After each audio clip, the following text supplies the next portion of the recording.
Good evening and welcome to the February meeting of the Royal Astronomical Society of Canada, Ottawa Centre. My name's Mick Wilson. I'm meeting chair, coordinator, whatever you want to call me, and happy to have everyone here tonight. Our meeting, Chris.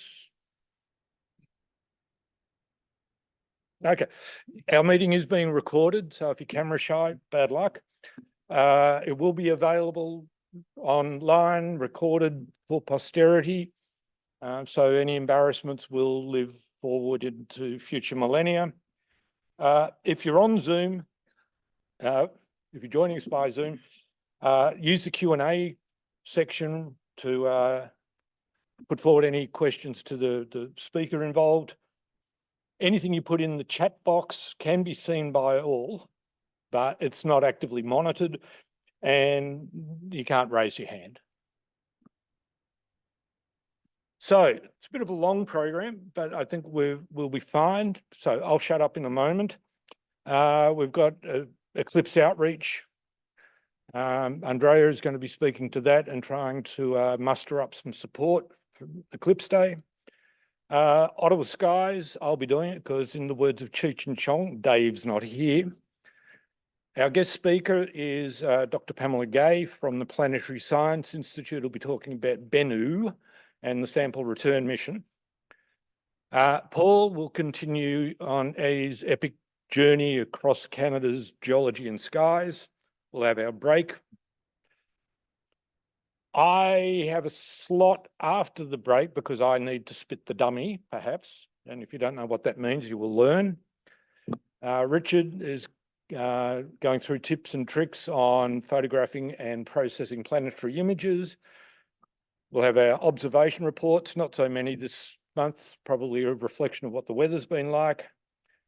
And then the usual stuff with the challenges and announcements towards the end.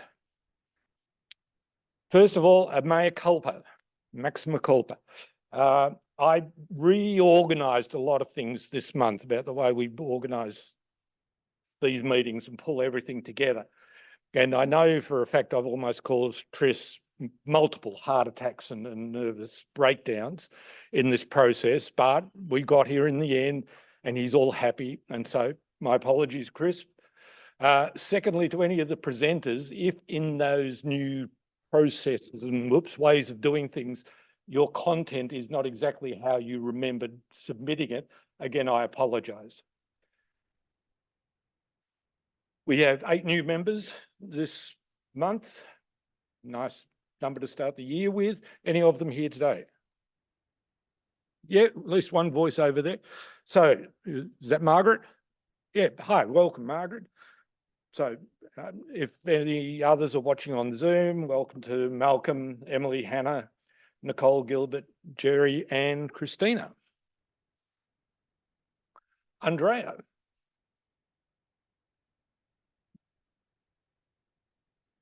Hi, my name's Andrea, and I just wanted to obviously remind everybody we're having a total solar eclipse. One of the things we are trying to do is we've reached out to the some school boards as well as the Ottawa Public Library. We're hoping to get some volunteers who might want to give presentations. If you are interested, please contact me, Dave, or Acer, who's our outreach coordinator. We don't ask you to do anything on the day of the eclipse, but these are events in advance, and we already have a slide deck prepared, so you don't really have to do any work. You would probably go to either a local school or a local library. So we really want to help spread the word about how to safely observe this once-in-a-lifetime opportunity. Secondly, there are eclipse glasses here. They were donated by my law firm to the Ottawa Centre. You can come and take some. I have lots here. If you are unable to come to a meeting, you can pick them up at my office. I'm in Canada. I'm not mailing them, I'm not delivering them, but my office is open Monday to Friday, 9 to 5. So please come by and say hello and get some glasses. I'll also bring some, if I have any left, in March. And that's all I'm going to say, other than if you come to the Discord and you will see that you probably all got an invitation today. We're going to try to post more information about the eclipse and some other things that are happening in our group in the coming months. So once again, please come and join the Discord. That's it. Thanks, Mick. And one point I'll make just to add to what Andrea said there's also a page on our fabulously provisioned website that we're trying to keep up to date with new information as it becomes available. So thanks to Andrea for prepping that. Time to talk about the benefits of being a member of the Royal Astronomical Society. My favourite point on this is top benefit, speaking personally, is the people. Look around you. My favourite part of this whole business is cosmology and astrophysics. I don't know how many cosmology and astrophysics folk there are, but I'm at least one of them. We have expert photographers. We have astro imagers. We have people that have built their own sophisticated hardware, and so on and so on. There's a wealth of knowledge, experience, skills, and with our guest presenters, that platform becomes even wider. So join up and meet good people. Material benefits, Ted Bean Loan Library, there's well over 100 telescopes available for borrowing by members at no cost. That is a fabulous resource if you're thinking of purchasing either binoculars or a telescope for the first time, or if you are thinking of upgrading and want to test drive some equipment before making any sort of commitment. We have our members only observing site out towards Almont there. That's the Fred Lossing Observatory, commonly referred to as FLO. There are regular star parties out there for members and guests, as distinct from the public star parties that we hold over the summer months. Out the back here, we have a library, the Stanmont Library. Our librarian is here tonight, and after the meeting, you are welcome to peruse the offerings out there, books, DVDs, and so on. The Astronomical Society on a national level offers all sorts of observer certification programs, whether that's planetary, deep sky, lunar, and so on. The RASC.ca website has full information on the observing programs. There are publications that come with your membership. One is the journal, the National Journal. It's delivered electronically, but you can subscribe for a print copy at a marginal cost. There's the ever favourite Observer's Handbook as part of your membership package, and then our local Astronotes, which is diligently and authoritatively prepared by Gordon Webster every month, and he deserves a gold medal because it's so good. Yes. See, Gordon, now you're on the hook for getting the March edition up, or no, the February edition up before people die of old age. So amongst the membership benefits, as Andrea referred, is now the Discord server. Don't know why they call it a server, but anyway, this is a series of channels that are available for Ottawa members to discuss, question, debate a range of topics, again, ranging from astroimaging through, I don't know, the ethics of astronomy. You'll have to bring us up to date, Andrea. But it's a less formal channel of communication between and amongst members than we're able to achieve through email. And it's a bit more dynamic than some of the public fora like the Facebook and Meetup. So Andrea, send it, as she already mentioned, send out an email today with invitations to all members to get onto Discord, get it installed, join up, and what am I missing, Andrea? And at least introduce yourself, a short bio, background information. Andrea's email contact is at the bottom there if you've got any questions about Discord. Is that good? Thank you. As part of your membership, to gain all these benefits for this membership, no, we're not going to give you money. You need to pay money. And for the regulars, normal human beings, Here it's $103 a year. For those of you with families, there's a base price at $97.50 plus for each additional adult and kid that you want to involve. And then for youth and students, $62.40 a year. And that's what, 10 Starbucks coffees or something? It's a bargain. And with that, Chris, do we have Pamela Gay online yet? Okay, so why don't you skip us forward? Oh, she's on? I'm here. I'm here. Dr. Gay, thank you for joining us. Beautiful timing.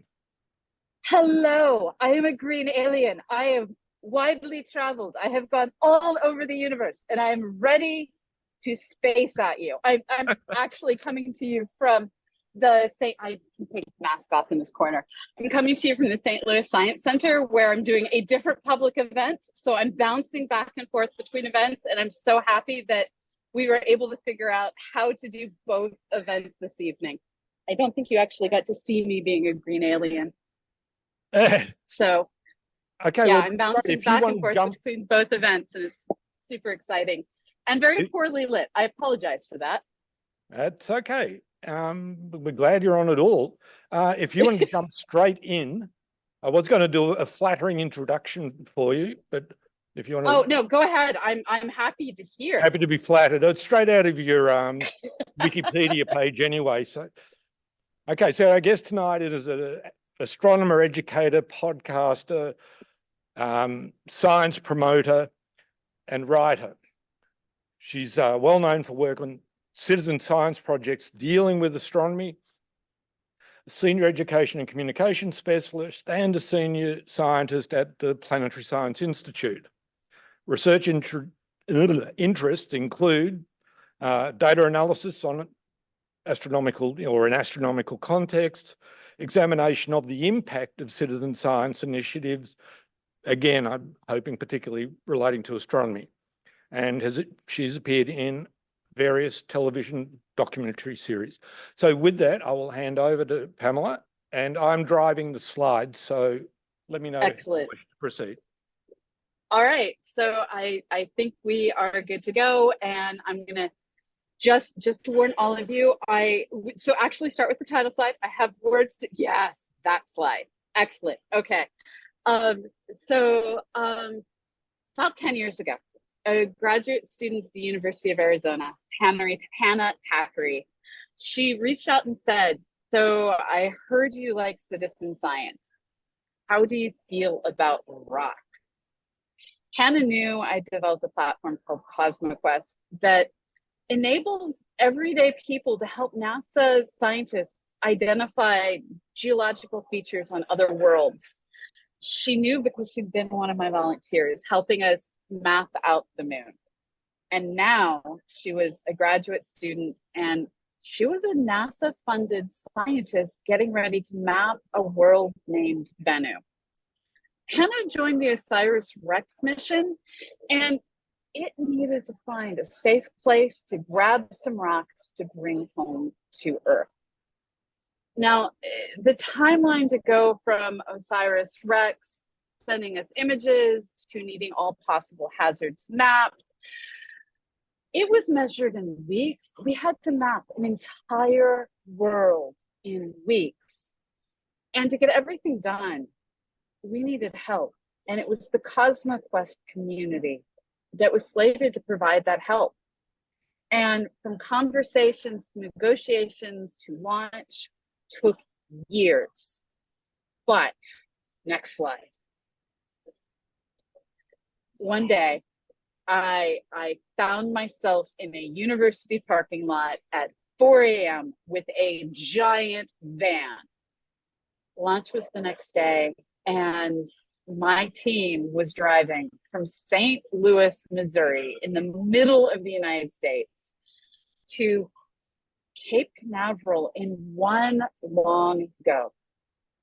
We would have left the day before, but one of my students' professors determined that his class was more important than one of his students attending the launch of a space mission the student would be working on. So yeah, since he was not going to be swayed, we left super early in the morning. Next slide. We stopped at Waffle House to celebrate the dawn. These are two of my students. And we then took the second highway to the Cape and drove straight on toward evening. Next slide.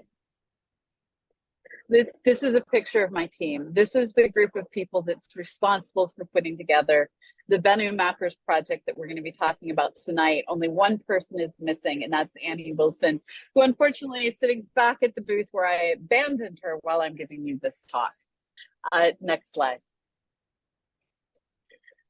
Nothing prepared me for this launch. This wasn't the first launch I'd seen. It was just the first one I was actually part of. When the sound waves shake your body, as your spacecraft flies into the air, a rush hits you. From the first moment of liftoff until confirmation that it made it into space okay, you feel absolutely every emotion. And I don't care how tiny my role in the mission is, at that moment, the moment of launch, that was my spacecraft taking off. And as I watched, there were all the normal feelings. There was the I want to do science feeling. There was the I want to see that asteroid close up feeling. And there was, of course, the this is such cool tech, just please work. As well as a very solid, please do not blow up, please do not blow up. That last feel, no one talks about it. But the thing is, if your mission blows up while it's taking off, not only do you not get to do your science, you also lose your job. So there's that feeling in the back of your head as well. Don't blow up. But that day, it was all blue skies, no matter what this picture shows. It was blue skies, green status lights, and easy flying. Next slide. And then it was time to get to work.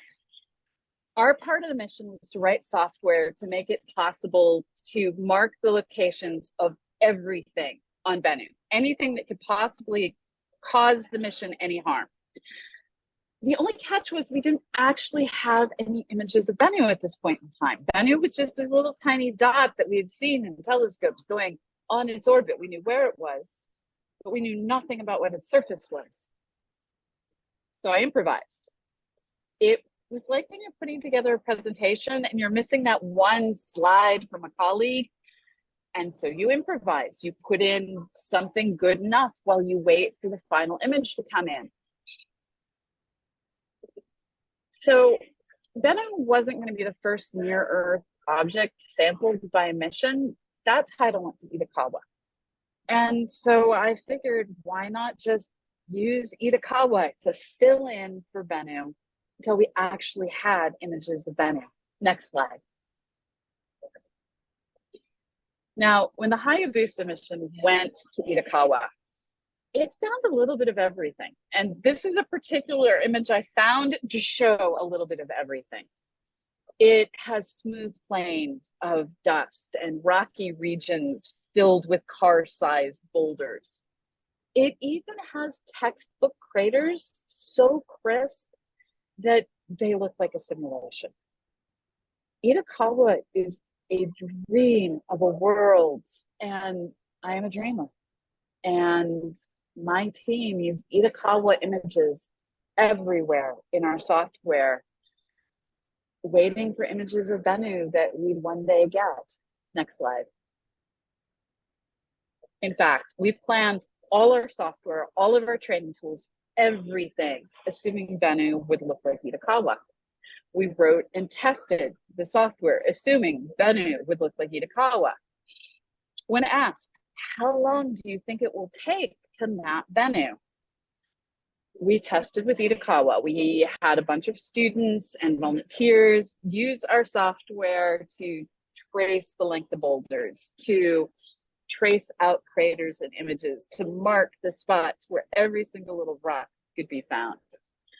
We figured if it took folks 2 to 3 minutes per image with Itokawa, and we'd have like 5,000 images of Bennu, with a few thousand volunteers, we'd be done in a week, tops, worst case. Even if we asked multiple people to look at every single image to recheck the results, the Itokawa images had maybe a couple dozen rocks, a couple of craters, a boulder here and there, easy peasy. This was exciting. We were somehow, and you don't ever hear these words, we were going to be ahead of schedule, based on assuming that Bennu looks like Itokawa. You know what they say about assumption. Next slide. On New Year's Eve, 2019, OSIRIS-REx had a date with an asteroid. And that asteroid looked nothing at all like Itokawa. Is it possible to catfish yourself? I feel like we catfished ourselves. Bennu was not the space rock of our dreams. Of the smooth fields we'd imagined OSIRIS-REx grabbing a sample from, there were none. Bennu was nothing but rocks. If you were to imagine an interplanetary dump truck dumping out a pile of gravel and boulders from a construction site, what you're imagining, that is Bennu. At first glance, nowhere looked safe to grab a sample. At second glance, OSIRIS-REx needed a new definition of safe. Luckily, that wasn't my problem. My problem was figuring out how we were going to get everyone to willingly map features on this asteroid. Next slide. The average image of Bennu had a few hundred rocks, a few dozen boulders, and craters were just areas where the rocks were smashed down a little bit. Instead of taking 2 to 3 minutes per image to map things out, it was taking 20 minutes to an hour. Like, I didn't want to map these images. And when the day came to open our software to the public, thousands of people did show up as expected and happily said, I am here. I shall map Bennu. Like, how cool is it to be able to say, if you're just like random human, I volunteered to help NASA find a safe place to get a scientific sample on another world. Of course people were going to show up. That doesn't mean they were going to stay. They came. They did the tutorial in which we used images of that dreamy, easy peasy Itokawa. And then they clicked through to their first Bennu image. And they left. Half of them left. This was bad. Next slide. So I turned to Twitch and we made memes. I and my team members, including Annie Wilson, who's sitting over at a table over there. We took turns sitting on Twitch, username CosmoQuestX, please give us a follow. And we mapped Bennu while challenging folks to join us.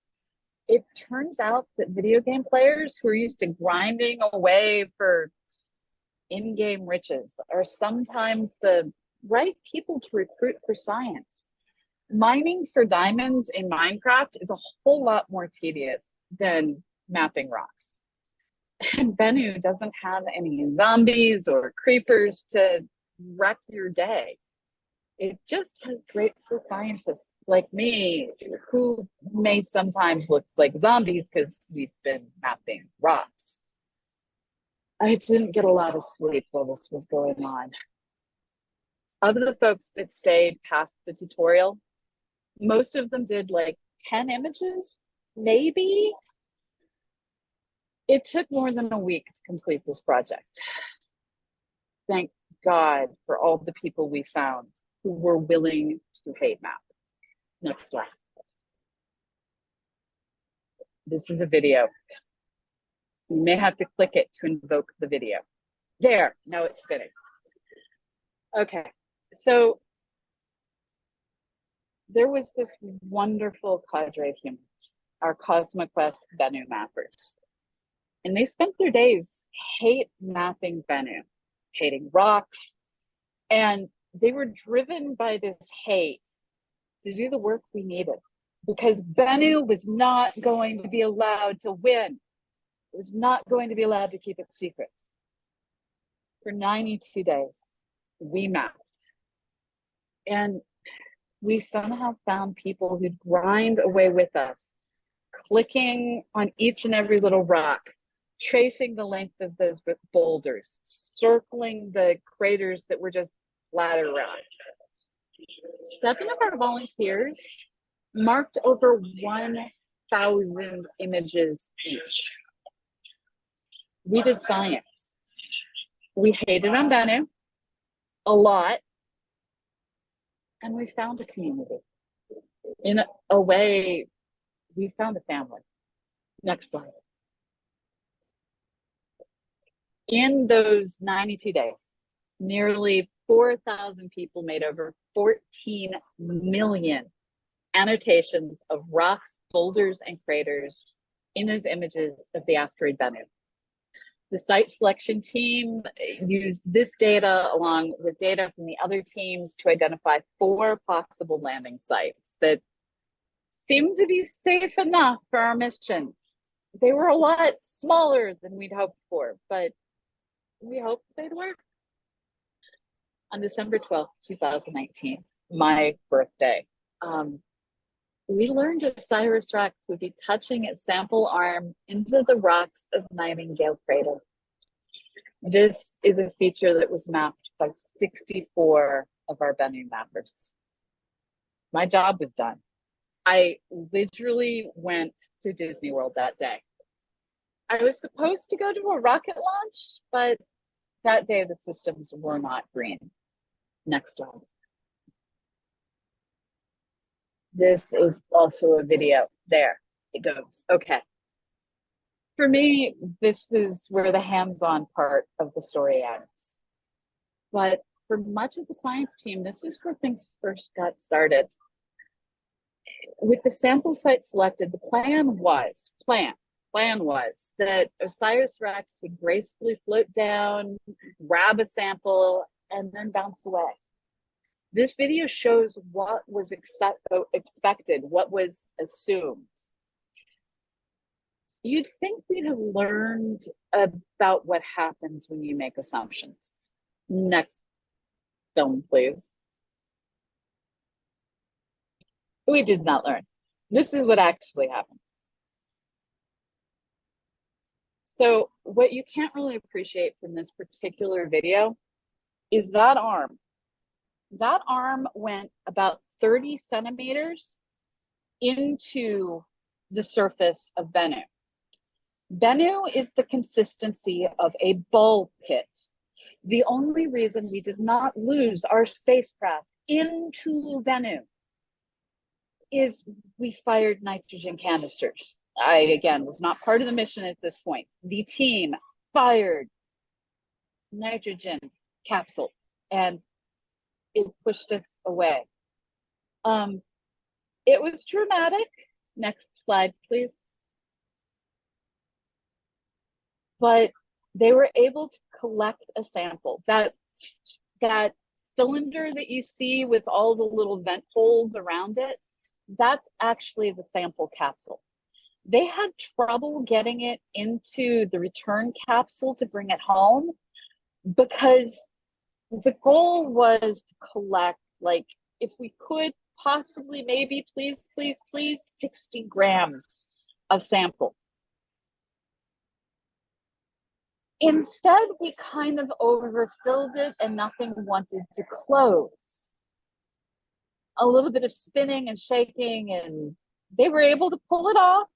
They got it all closed. They brought it all home. Next slide, please. And on September 24th, in what to me is one of the most amazing things that we're able to do as scientists and engineers, they flung the sample collection part of the OSIRIS-REx spacecraft from out around the moon vaguely, as OSIRIS-REx zipped past Earth, getting ready for its next mission to the asteroid Apophis. And they flung it with the kind of accuracy that they knew it would enter the atmosphere and land in a region of Utah.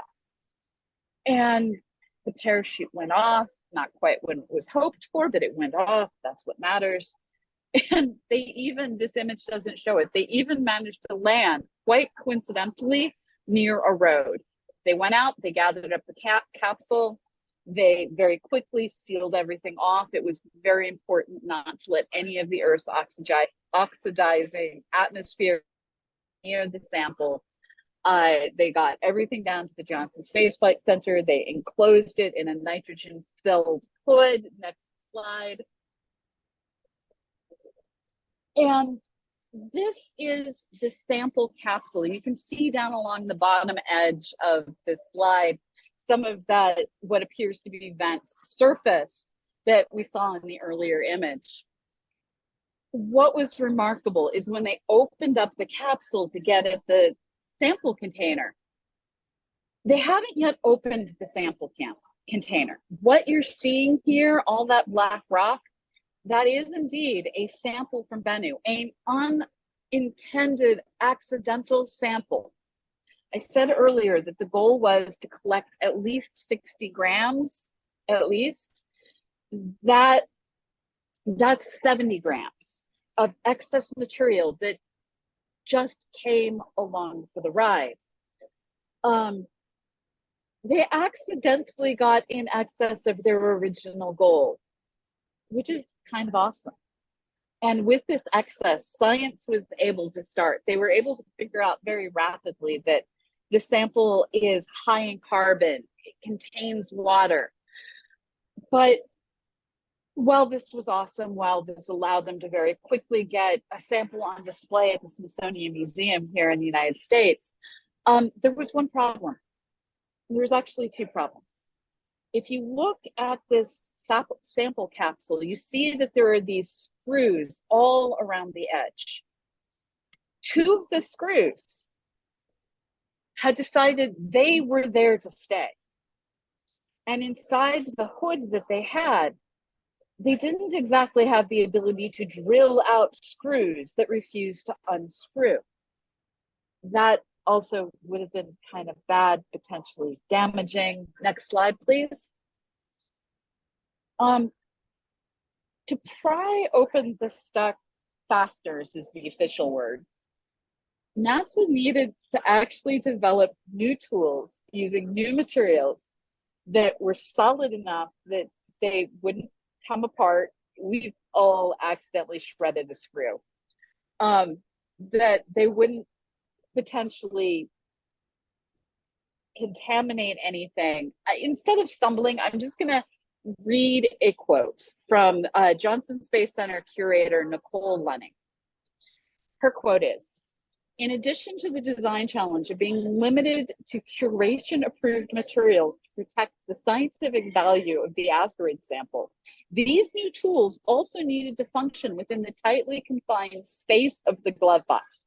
This is the nitrogen-filled hood. Limiting their height, weight, and potential arc movement. The curation team showed impressive resilience and did incredible work to get these stubborn fasteners off the TAGZAM, that's the container, arm, so that we can continue disassembly. We are overjoyed with the success. Next slide, please. So this is what they got. This is what that container looks like with the top finally removed. This is a pristine sample of the asteroid Bennu.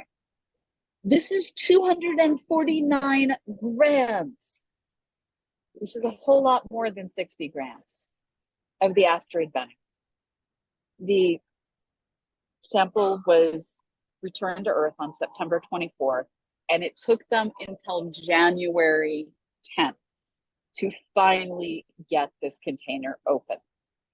Now, we don't yet have science from what's going on. We know it's carbon rich, we know there is water, but they just got it open. So what's going to happen? The Johnson Curation Center is where all of the samples from the moon start out. It is where a lot of meteorites collected go to live and be stored.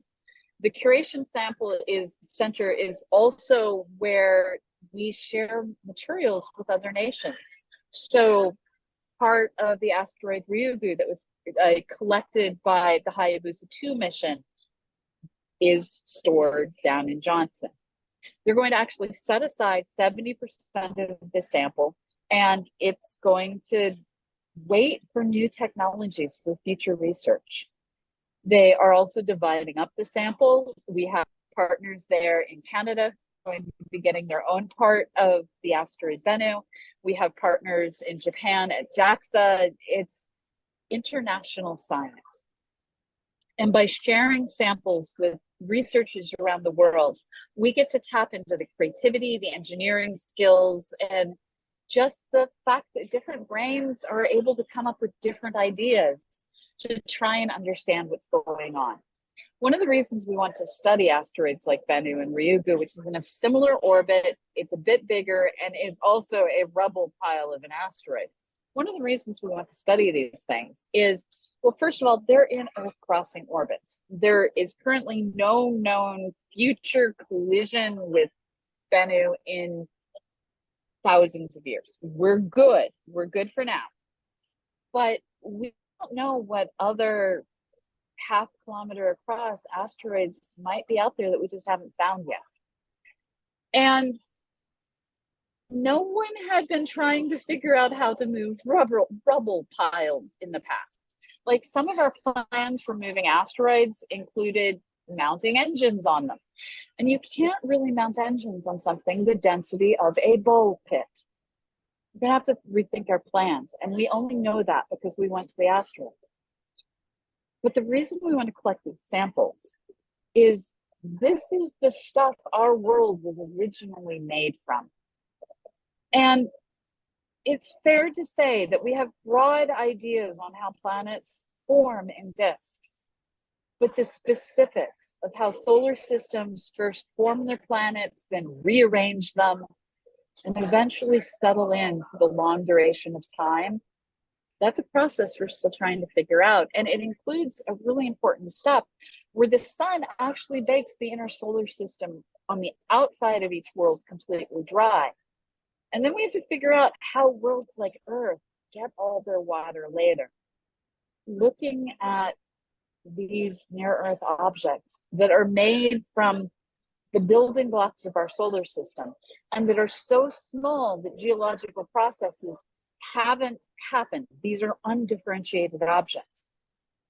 These allow us to see what were the ingredients before they got stirred up, before they got baked, before liquid got added.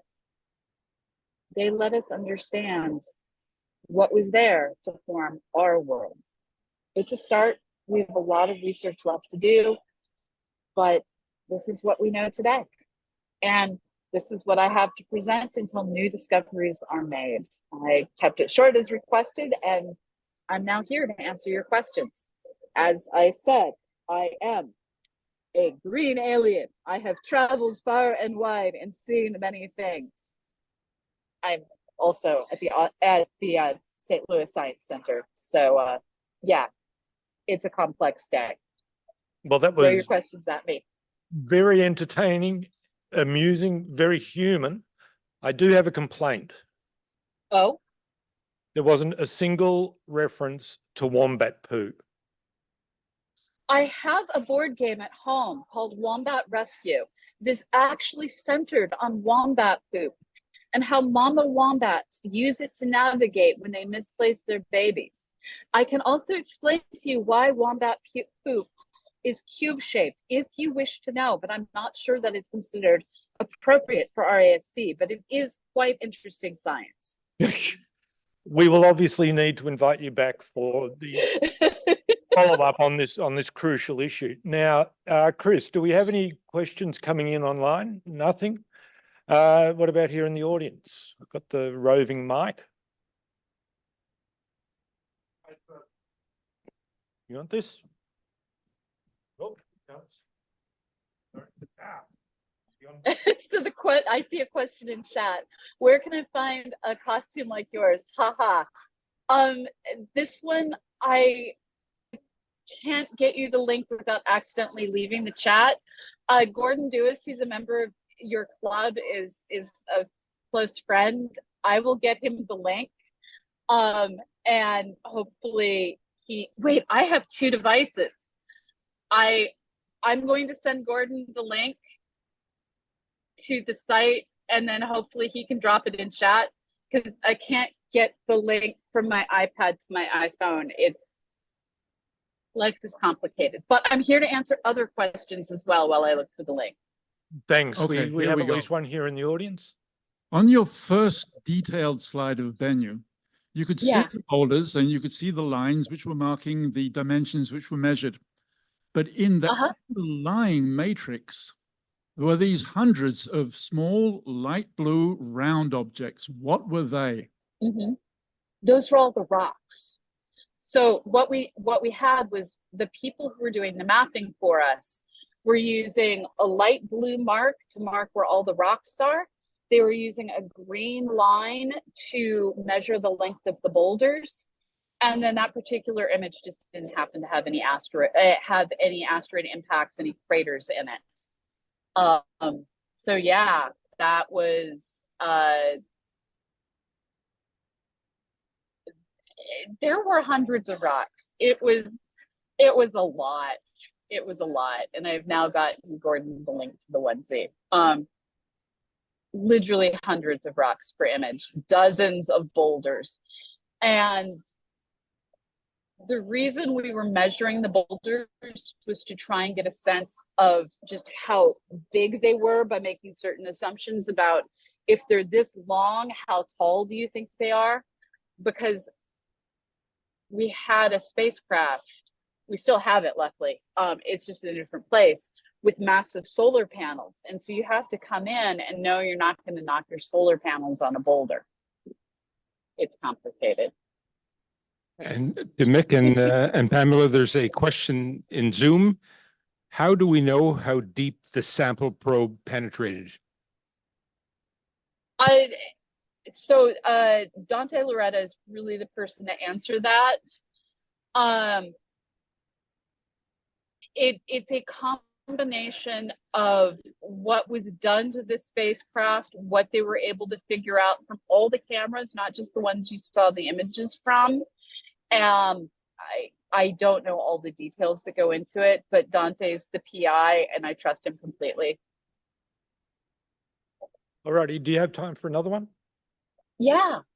Okay, we've got one more here in the audience. Great presentation, thanks. With all the excitement these days about AI, that Yes. seems to be perhaps a solution to the tedious mapping that's required here. So you would wish, you would hope. So the problem is that with AI, you need training data.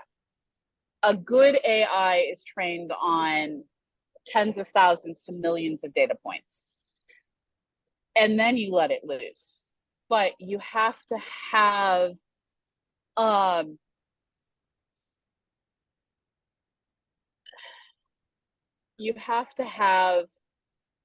qualified data. And the only way to get qualified data is to have a human being mark and recheck all of their results. So we had six people per image mark each of the images. In a few cases, we went up to 10 people per image. which was enough statistics to allow us to verify that everything was going well and the accuracy was there, which meant that we really only had about 1 million points for the entire asteroid, which was not quite enough to train an AI. And the lighting was different from image to image. It's not enough data to get a training that you're going to trust with the spacecraft you're trying to land. One of the things that I work on is mapping of the moon as well. And we've had citizen scientists map over 1 million craters on the moon. And we keep retrying AI to see if we can get it to accurately replicate what our volunteers are doing. And it can get there at the 90% level. And the 90% level is really good for a lot of geological studies. But would you trust 90% accuracy to land a spacecraft? That's the problem. This leads to an obvious follow-up question. You may have indirectly answered it. Can the data from the Bennu mapper be used to train AI for another asteroid? No. And the problem is that we have learned AI is really moody about texture and color. And our experience trying to use the moon to train AI to map either Mars or Mercury has led to bad results, because the texture of each of these worlds is slightly different, because the surface gravity is slightly different. So there's a chance that if there's another asteroid out there that is the exact same composition as Bennu and has the same total mass as Bennu, so it would have the same surface gravity and size, then it would probably work. But the probabilities of finding something that is that close a match are very low. Now, I'm hoping that over time, the ability of AI to learn will get better so that fewer data points are necessary to get that 100% accuracy that is needed. And at a certain level, for finding potential sample sites, you're probably fine at the 80% level. But you can't do science with 80% level. So for now, citizen scientists still have a job, and it is my hope and my goal with everything that I do to get it so that we're using citizen scientists to train the AI. All the AI you use are trained, usually on stolen data if you're using ChatGPT, but all of them are trained on vast data sets. And it's my goal to use citizen science to create the vast data sets that are needed to map other worlds, because even a vast data set of craters on the moon is just the smallest fraction of the moon's surface. To map all of the moon at the level of detail that our images allow, the 1 meter resolution, we have to have AI. It's just not there yet. It's so close. It's just not quite there. All righty. Thank you. And I'm going Other to display questions? the chat display in case people in the audience can see the link. It'll now be part of the video. And we'll ask Mick to read the last comment. Perhaps we should get Mick a green alien costume. Who was that fabulous suggestion from? Chris? Gordon Dewis. Oh, good on you, Gordon. That'd be a lovely present. Thank you. All righty. So big round of applause again.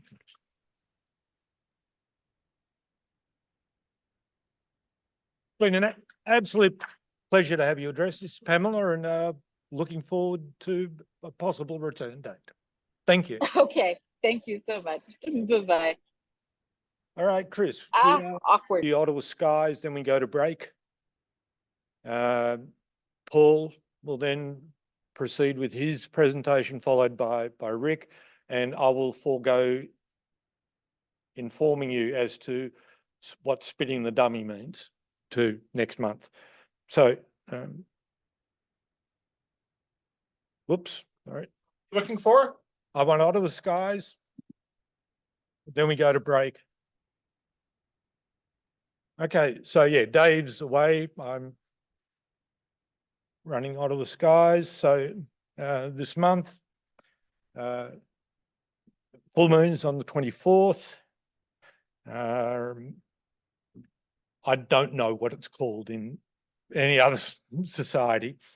Sunrise and sunset, you can see the days are indeed getting longer, nights getting shorter. It was almost dusk-like when I got here this evening. Mercury is not visible in February, too close to the sun. Venus rising before sunrise. Mars not visible. Jupiter is visible in the evening and it is gorgeous.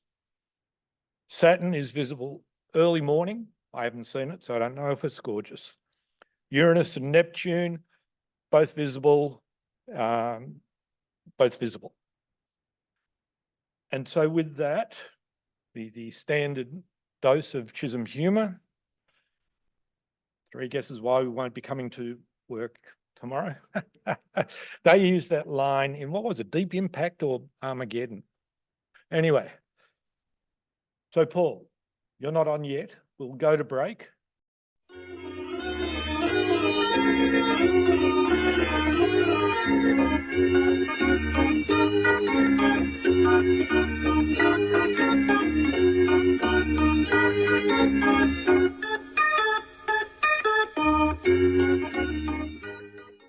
Okay, so in the hasty reorganisation, of course, I skipped the mind-snapping trivia question for the month. At the end of its life, the sun is expected to form what type of dwarf? Black, white, brown, Snow White's 8th dwarf? The answer is, oops, a white dwarf. So anyone who knew that, apart from Paul, well done. Okay, so Paul needs no introduction, so I won't give him one, but he does need to upgrade his photo. And this is part 1B, subsection 4.1 of what is to be a potentially interminable series of presentations about Canada's Thank you, sir. geology. Who needs a new photo? Who's scruffy looking? Oh, thanks, Mick. You got that, did you? All right. Let me just get organized here for a sec. All right. If I don't cast shadows on my notes, and I'm good with the remote here. All right. Well, first of all, good evening, everyone. I'd like to commend Mick, actually, for his insight and decision to try to keep our last meeting short in light of the incoming storm that was forecasted to hit our area later that evening. It was predicted to come in with a bit of a vengeance, and it wound up doing just that. So last month, I cut my my talk short and left here right afterwards. My drive home is 85 kilometers from here, and the first 70 kilometers were fine.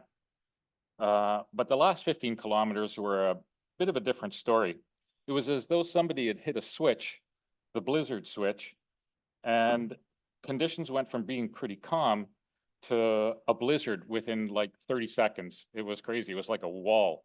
All of a sudden, the wind was howling, the snow was flying, and it was a near whiteout condition for me. So certainly a bit of a white knuckler for me. That trip would have been a whole lot more tricky if I'd headed out half an hour or an hour earlier, because I was basically headed into that storm. It would have been a lot longer stretch of a drive that wasn't very comfortable. And ultimately, that storm wound up dumping 33 centimeters at home. I'd already had about 6 or 8 centimeters on the ground by the time I got there. So thanks again, Mick. It's one of those quantum things, you know, which way do you go, and you know, what is the outcome? Mm-hmm. Okay, so if I can, does that work? Is that me doing that? Okay. All right, so just a very quick recap here of my talk for those who might have missed last month's meeting. I love to explore. Whether it's the universe all around us or the ground I happen to be walking on, I love to understand the particular moment in space and time. Astronomy, whoop. This is my image of a black hole. Oh, there we go. Thank you. Astronomy allows us to explore and understand the wonders of places and events that are very far distant in space and time. And this is Able 2065, the Corona Borealis cluster. It's 1 billion light years from Earth. And so when we photograph it, when we observe it, we see it as it was 1 billion years ago. Wow, that is really sluggish.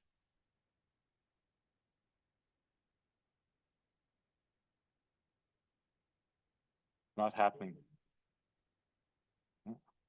There we go. Seem to be. Okay, let's try that. On the other hand, geology also provides us with a time capsule to places and events that are distant in time, but spatially speaking, right at our feet, right on the home planet. For example, this intricately folded rock formation near Marmora tells us a story of avalanching sediments falling into the deep waters of an ocean that covered this very spot, again, 1 billion years ago. In Canada, we're lucky to live in or near large tracts of sparsely inhabited areas that offer some wonderful dark skies for celestial explorations. We also have the good fortune of finding ourselves living on an ancient building block of this planet that has undergone enormous transformations since its earliest times. Our country offers many signs of the home planet's very evolution. Astronomy and geology are entangled, and together they provide us with opportunities to explore and learn more of a complete story of our place in the universe. Oops. That jumped on me. Can I go back one here? There we go, thank you. So for the last number of years, I've had several occasions to travel up through Northern Ontario and to the western reaches of our lovely country by road. This past summer was particularly nice with a month-long 11,000-kilometer road trip out to BC that took me through some interesting areas for exploration of both the land and the sky. I thought I'd share some of what I'd seen and learned on these trips by doing a few talks on as a travel log of sorts. So to put my travel images into a bit of context, I needed to dig into some of what we know about the geology of our world. Last month, I provided a brief overview of how our planet formed and how it has evolved since its birth. We saw the mechanisms of plate tectonics and how they've created and continue to shape the land masses of our planet. I thought I'd show this time lapse from last month again, because seeing how the Earth's continental land masses have interacted and evolved over time is fundamental to understanding the lands that we see here today, here and now. The simulation models the evolution and movements of the major tectonic plates and the continental land masses riding atop them. The sequence begins about 550 million years ago and extends to the present time. If you look closely as the animation runs, you'll see the outlines of some modern-day countries such as Canada, and even the approximate locations of a few modern-day large cities on these evolving land masses. The sequence makes it very apparent that things were not always as they seem to us today. As I mentioned last month, this mapping is a Mercator projection of the whole Earth, and in these types of projections, land masses that appear near the polar regions at the top and the bottom of the map get increasingly distorted and exaggerated in size. Land masses closer to the equator, running through the horizontal center line of the image, don't suffer too much from this exaggeration. Here, dark blue areas represent deep oceans, where the lighter blue shades indicate shallow seas. Green tones represent lower-lying land masses, with ascending elevations going from yellow to orange to brown. And finally, glaciated regions are shown in white. The numeric counter on the left shows the time in millions of years before the present. Keep your eyes on Canada's outline, and you'll see that not only was our country equatorial at times, but it was also submerged under seas and oceans in other eras. This constant motion of the tectonic plates continually reshaped the dry land masses, causing enormous mountain building events, the merging and splitting of continental blocks, the creation and extinction of vast inland seas, and large fluctuations in global climate seen over the span of many eons. One of the things I find really fascinating in this simulation is the formation, then the disappearance, then the reformation of many inland seas. These seas were vast but relatively shallow bodies of water, often seen here to flood enormous tracts of inland terrain. They have no modern day equivalent, but they played a crucial role in shaping the Earth's geological history, sculpting landscapes, supporting unique and diverse ecosystems, and leaving behind rich sedimentary and fossil records. Another aspect, and watch for this one, another aspect I find illuminating in this particular point of the simulation is the rapid motion of the Indian subcontinent as it slams into Asia and creates the present-day Himalayan mountains. There it goes. Boom. Instant mountains. Well, maybe not quite instant. And so here we are today in this snapshot of time in Earth's ongoing evolution. It hasn't stopped. It'll continue to do this kind of stuff. This is just where we are here today and now. When we look at the major entities on Earth that share common geological attributes, such as the dominant rock types, the age of the strata, and the structural style, we see 6 major geologic divisions referred to as provinces. I went into more detail about this last month, but today, suffice it to say that the structure of our very large complex country includes many regions of these major geologic divisions. The focus of last month's talk and tonight's is on the Canadian Shield, and more specifically, what signs we can see of it in Ontario. The Canadian Shield is a vast and largely unsettled area of northern and eastern Canada, known for its rocky landscapes, thin soils, and abundant lakes and bogs. The Shield forms the ancient geological core of most of the North American continent and has some of the oldest rocks found on Earth. These ancient rocks are largely hard and resistant granite, gneiss, and volcanic rocks that formed more than 1 billion years ago. Last month, I concentrated on the sites indicated here, relatively close to us in Ottawa. Tonight, we'll travel further afield into the reaches of Northern Ontario. So, continuing this travelogue from where I left off last month, an interesting opportunity for some further exploration of the Canadian Shield presented itself back in the fall of 2020. I was doing some long-range planning to find suitable sites for a solar eclipse that was going to occur on June the 10th, 2021. Here in the Ottawa area, we would get a chance to see the moon cover 80% of the sun, weather permitting. The partial eclipse maximum would only occur 3.2 degrees above the northeast horizon shortly after sunrise. To get an open and hopefully photogenic view of the event, careful site selection was required. However, this eclipse had a bit of a twist to it. It was actually a full annular solar eclipse, but one that not many people in the entire world would get a chance to see in its full form. That's because the eclipse path started in Siberia, headed up over Greenland, and ended in northern Ontario, all pretty sparsely populated places. Having a closer look at the eclipse path and reconciling that with a road map of northern Ontario, I found that there were 2 accessible corridors that would actually be in the zone of annularity, the dark pink band shown here. One was along the Trans-Canada Highway from White River to the town of Nipigon. It's the lower of the 2, shown here, bounded by yellow endpoints. I've traveled that stretch a number of times and knew that the chances of finding an accessible location with an open vista to the northeast and a clear view down low to the horizon were pretty slim. It's very rugged country up there. The other corridor lay to the north along Highway 11. It stretched from the town of Hearst, about 350 kilometers north of Sault Ste. Marie, to the eastern shore of Lake Nipigon. A road trip to survey this route was definitely called for. So Highway 11 is the most northerly main road one can travel in that part of Ontario. I'd never been along this route, but had learned that the topography there was mostly flat to gently rolling glacial outwash plains.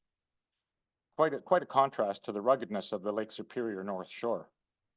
So the next few slides were places that James McQuaig and I examined in October 2020 along this route, looking for potential locations to catch the upcoming annular eclipse. Along the way, we also wanted to explore sites of geologic interest and hope to sample the night skies as well. The route from Ottawa to our endpoint on the eastern shore of Lake Nipigon was approximately 1,300 kilometers long. Our first stop was on the shore of Lake Temiskaming, about 500 kilometers northwest of Ottawa. This area encompasses towns such as Cobalt, Haleyberry, and New Liskeard. The lake itself is large and quite deep and is a remnant of Lake Barlow, a much larger glacial lake dating back about 10,000 years. The lake is located within the Temiskaming Rift Valley, which is part of an ancient fault system that stretches 500 kilometers from Kirkland Lake south to Ottawa. The fault lies along the Ontario-Quebec border and is still active at the present time. In fact, this is the most seismically active region in Eastern Canada. And for those who may not have heard this, we just had a magnitude 3.7 earthquake yesterday morning down near Cornwall. We actually get 2 or 3 of those of that magnitude in our area every year, largely due to the structures of the faults in our area. Today, the flooded Rift Valley is filled with sedimentary rocks of the Paleozoic era, mainly limestone and dolostone. These are exposed along stretches of the lake shoreline and in some of the islands. A notable deposit is seen here across the lake at the far left in the whitish cliffs above the waterline. The Rift Valley is a relic of the crustal stretching and subsequent cracks that formed in the continent that occurred about 155 million years ago. At that time, Europe was separating from North America and the Atlantic Ocean was beginning to widen. On the west side of the lake, there's a tall and very dramatic cliff called the Devil's Rock. It formed as a result of a major slip of rock along the fault when the area to the west moved away from the Quebec side of the rift on the east. The cliff itself is composed of diabase, a hard intrusive igneous rock that is part of an extensive system of sills that in the region that formed about 2.2 billion years ago. A hiking trail allows access to the top of the cliff, where the views are really quite striking. Continuing north into the west of Lake Temiskaming near Haleyberry, there's an unusual eye-catching formation of glacial rocks just east off of Highway 11 on Highway 558. The rock is called diamictite and looks almost like a human-made wall of pebbles and boulders embedded in a concrete matrix. But this striking formation was created long before humans even existed, some 2.4 billion years ago. In that ancient time, the pebbles and boulders were dropped into a muddy seafloor here by icebergs that had calved off an edge of an immense ice sheet. In time, when the seafloor solidified, the very distinctive concrete-like rock seen here was created. Interestingly, diamictites were only just discovered in 1905 in Northern Ontario by University of Toronto professor A.P. Coleman. At that time, large-scale glaciation was believed to be only a relatively recent occurrence on Earth. This subsequently led to the discovery of other glacial rocks around the world. His discovery actually paved the way for our modern understanding that the Earth has undergone at least 6 major periods of long-lived glaciation over the last 3 billion years, with the most recent one beginning just 2.5 million years ago. So when we got up to our desired area for surveying eclipse sites, we found the landforms between Hearst and Lake Nipigon. They're largely post-glacial origin, mostly shaped by the retreat of the Laurentide ice sheet about 10,000 years ago. The Canadian Shield here is essentially hidden under a regional blanket of Ice Age sediments. It surprised me just how flat this portion of Highway 11 turned out to be. Long stretches of tree-lined highway over mostly level glacial outwash terrain, dotted with the occasional oval-shaped hills of glacial till and remnant glacial lakes. The view across the lake here exemplifies the low-lying terrain typical across this stretch. Easily accessible lakeside sites oriented in the required way for the eclipse were few and far between. There just aren't many roads heading off the main highway up here in this region, unless you're a logging truck. This area is really very sparsely populated. As it turned out, we only found 3 places that could provide a clear view within a couple of degrees above the horizon that the eclipse demanded. What made the situation even more challenging was that due to the geometry of the eclipse shadow, the further west we investigated, the lower in elevation the sun and moon would be during annularity. In all cases, the annular phase would only occur a few minutes after sunrise, not leaving a lot of room for guesswork. This is illustrated by the calculated overlay here and on the next two slides. At the easternmost portion of our route near Hearst, the annular eclipse would be visible at about 2.4 degrees above the horizon. Around the midpoint of this 240-kilometer stretch of highway we investigated, the elevation would be only about 1.6 degrees. And at the westernmost site that we found, annularity would only occur 1.2 degrees above the horizon, cutting it a bit fine. Due to these low elevations and for these sites to be usable to observe the event, the sky at the time of the eclipse would have to be very, very clear. So an eclipse chase up here would certainly be a long shot, but at least we knew that if conditions turned out to be favorable in the following June, we now knew of 3 sites that would allow us a view of this rare event. Unfortunately, I didn't get a chance to check out the evening skies at all during this road trip. Conditions were mostly overcast and stormy, and so nixed any astronomical opportunities. Accessible sites for geological exploration are also very limited by the lack of avenues off the main highway. As I say, there are just not many side roads up off the main road up in this area. The exception to this was the endpoint of our survey trip on the eastern shore of Lake Nipigon. This is the largest lake entirely within the boundaries of Ontario. The terrain here became increasingly more rolling the closer we got to the lake, and its shoreline reflects some of its complex geological history.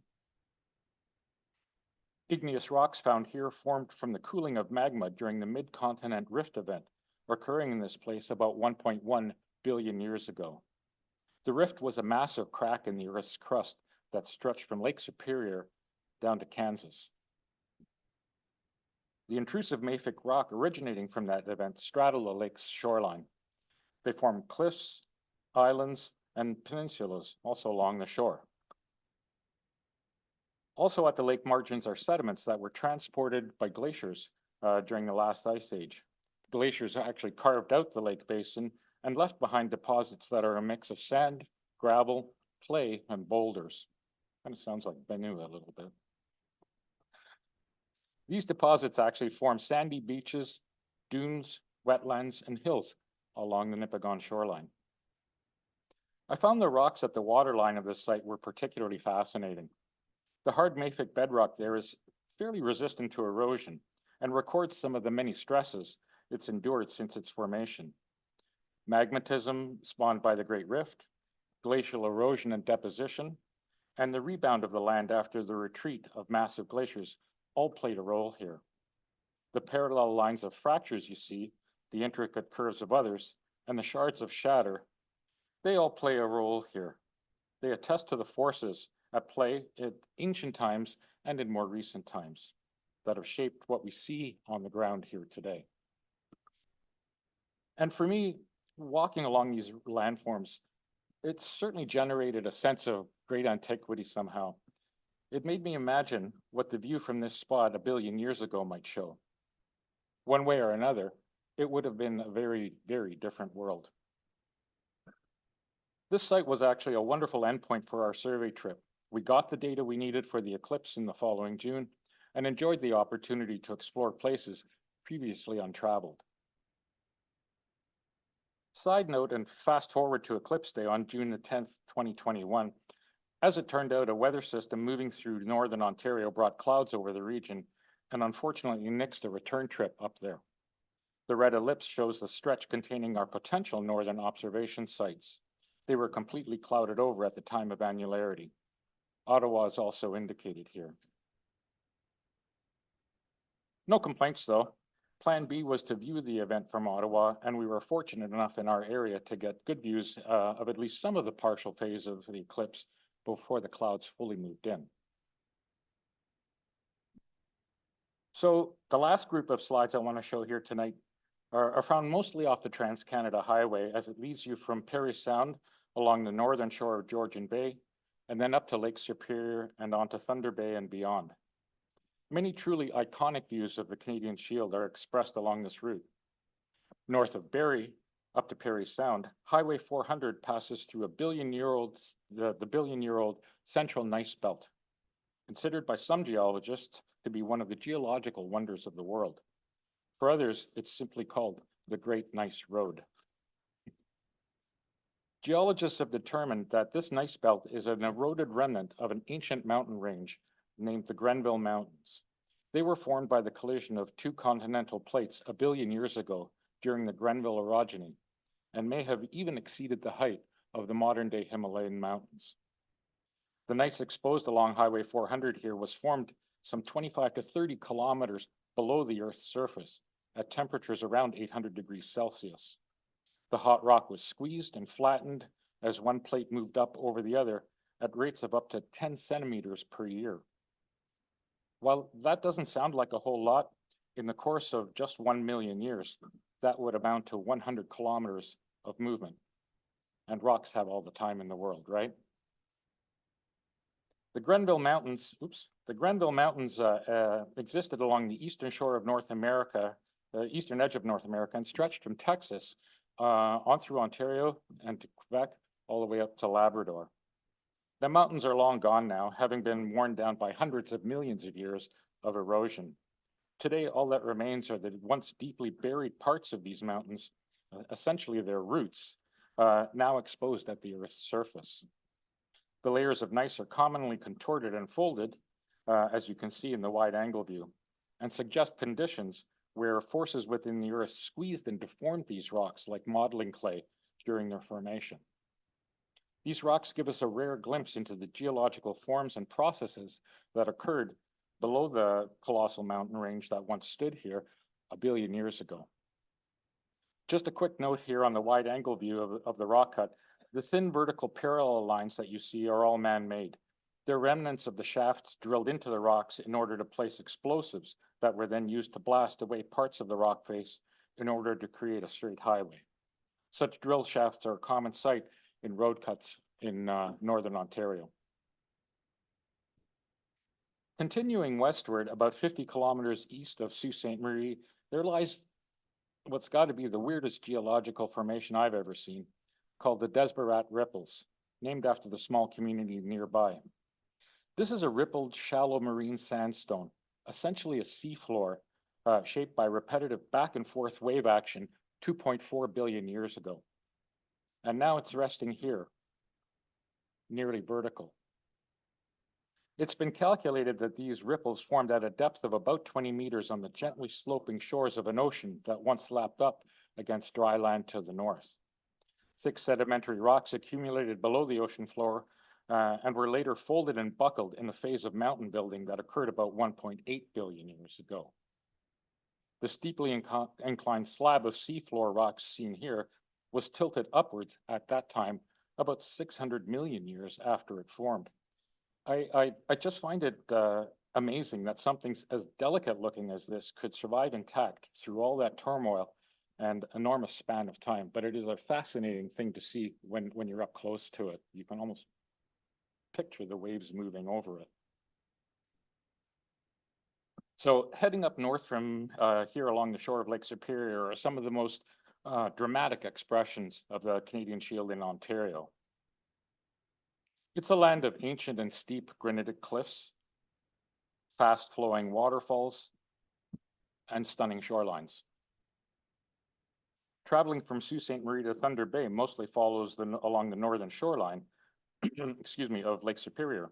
There aren't many alternatives to this route as the area is very sparsely populated. But for astronomy, that's a good thing. It also means very little in the way of light pollution, as you can see here on the Bortle map. About 190 kilometers north of the Soo brings you to the Lake Superior Provincial Park. This is a truly amazing place, both day and night. Campsites are available right on the shoreline of the mighty Lake Superior, as well as a bit further inland amongst the trees. Those offer protection from the strong winds that can blow in over the cold lake. Hiking trails lead to numerous scenic vistas in this large park that stretches along the Superior shoreline for about 90 kilometers, almost all the way up to Wawa. One of the most striking sights in the park is the Agua Rock, a 30-meter high, 2.5 billion year old granite cliff perched right on the shore of Lake Superior. For scale, that's me standing on the narrow shelf at the base of the cliff face. Even by itself, this rock is an imposing structure, but there's more to it. it's a bit of a magical place. Along this rock face are dozens of pictographs believed to have been painted by native Ojibwe people. They depict various historical, spiritual, and mythical scenes created with red ochre pigment. The exact age of the pictographs isn't known, but many of them are estimated to date from the 17th and 18th century. Some of them may even be older, possibly even 1,000 years. The pictographs are considered a sacred site and a national treasure by the Ojibwe and by the Canadian government. They can only be accessed at time of calm weather because the rocks on the narrow shelf one must stand on to view them slope down to the water and become very, very slippery when wet. And Lake Superior just isn't very forgiving of carelessness. But the hike is well worth it. The images offer a remarkable connection to the people who created them long ago. So when I described the sky quality on the Bruce Peninsula last month, I mentioned that it was one of the 2 best sites in Canada for dark skies that I'd ever experienced. This is the other such site. The sky here can become very surreal around dusk and dawn, especially when fast-moving clouds merge with the setting sun or mingle with the smoke of distant fires in the boreal forest. And it's fantastically dark at night when the conditions are just right. The clarity of the northern air, the lack of any artificial lighting, and the calming influence of the lake when its waters decide to rest, they can all come together to create a pristine and very, very deep window into the universe. Looking out over the vast expanse of Lake Superior here, there's nothing but water for 200 kilometers to the west. And this is the only other site where I've actually seen the Milky Way cast shadows. It is absolutely a remarkable place. Continuing to the northwest, there are numerous geological points of interest along the Trans-Canada Highway. One of these are the distinctive gray rock layers between red layers found near Kama Bay, captured in this view by my dash cam. The gray rock is diabase, and as previously mentioned, it's an igneous rock and is harder than granite. The diabase intruded deep underground as layers into relatively soft sediments, like sandstone, forming these horizontal sills. This happened about 1 billion years ago and occurred on a fairly large scale in this area of the Lake Superior North Shore. At that time, North America was being stretched almost to the breaking point across a broad area in the middle of the continent. It was this stretching that caused the upwelling and intrusion of the diabase rock from deep down below. With the passage of time, the softer sandstones eroded away, thereby exhuming the igneous rocks and creating flat-topped mesas with hard cap rocks made of the diabase. Some of the mesas looming out of Lake Superior here reach elevations of over 200 meters above the waterline. The famous Sleeping Giant Formation on the Sibley Peninsula near Thunder Bay is a superb example of this process and reaches a height of 245 meters above the lake. The peninsula is also home to the wonderful Sleeping Giant Provincial Park and is one of the places I camped at last summer on my most recent trip out west. The eastern portion of the peninsula consists of lowlands, while the western half is composed of cliffs, valleys, and mesas that form the Giant's outlines. With its abundance of trail, the park is one of the best destinations for hiking in northwest Ontario. Dramatic igneous landforms dot the shoreline, and the views from the top of the mesa are just stunning. This park actually also kind of surprised me with its dark sky. Thunder Bay lies only about 32 kilometers to the west, and I thought its light dome might be fairly prominent, but it actually wasn't too bad, really. As you can see in this all sky view, the city's light dome is visible above the trees at the 9 o'clock position. So you can see it doesn't extend too far up into the sky. This was a very clear night, and we were treated to a bit of an auroral display here on the shore of the park's Marie-Louise Lake, where the campground is situated. A meteor can also be seen near the top of the view, just a little short one there. If you enjoy hiking, scenery, and dark skies, this park is a must-go-to destination. To the north of Thunder Bay, just past the town of Nipigon, are the Pajitawabik Palisades.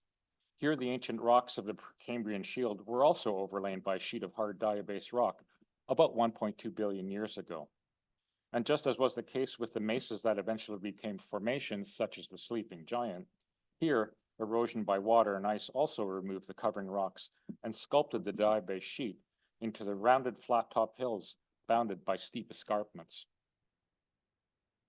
Just a sidebar here, the pillars of the famous Stonehenge monument on the Salisbury Plain in England are also made of diabase. I find it laudable that people 5,000 years ago were able to develop techniques to dress this very hard material and create the elaborate joints that hold the monument together, let alone hoist the heavy blocks into place, all without the benefit of the powerful tools we have at our disposal today. So the towering pillars of the cliffs at Pajitawabek, they're the result of cooling that occurred during the solidification of the magma that formed them. Much later in time, and even into the present, relentless frost action along the cracks in and around the columns causes splintering of the rock, and occasionally even the collapse of entire pillars. This is a really impressive sight, and standing at the base of it, one gets the sense that it is indeed very ancient. So my final destination on the Canadian Shield lies some 500 kilometers west of Thunder Bay towards the Manitoba border. This is a stretch of land mostly comprising landforms similar to those found between Hearst and Lake Nipigon in north of Lake Superior that I just discussed. The land is generally flat or gently rolling, and while the Canadian Shield is exposed in places, it's largely hidden under a regional blanket of Ice Age sediments. About 170 kilometers west of Thunder Bay along this route, a roadside pull-off marks the end of our Eastern Standard Time Zone and the beginning of the Central Standard Zone. Yay, clocks go back 1 hour. That means an extra hour of driving time. Yes. One of the things I found noticeable about this at this point and westward was the change in vegetation. While most of the trees were still coniferous along this route, there were stretches where they were obviously very stunted. This seemed to occur where the land was very flat and dotted with small, shallow lakes.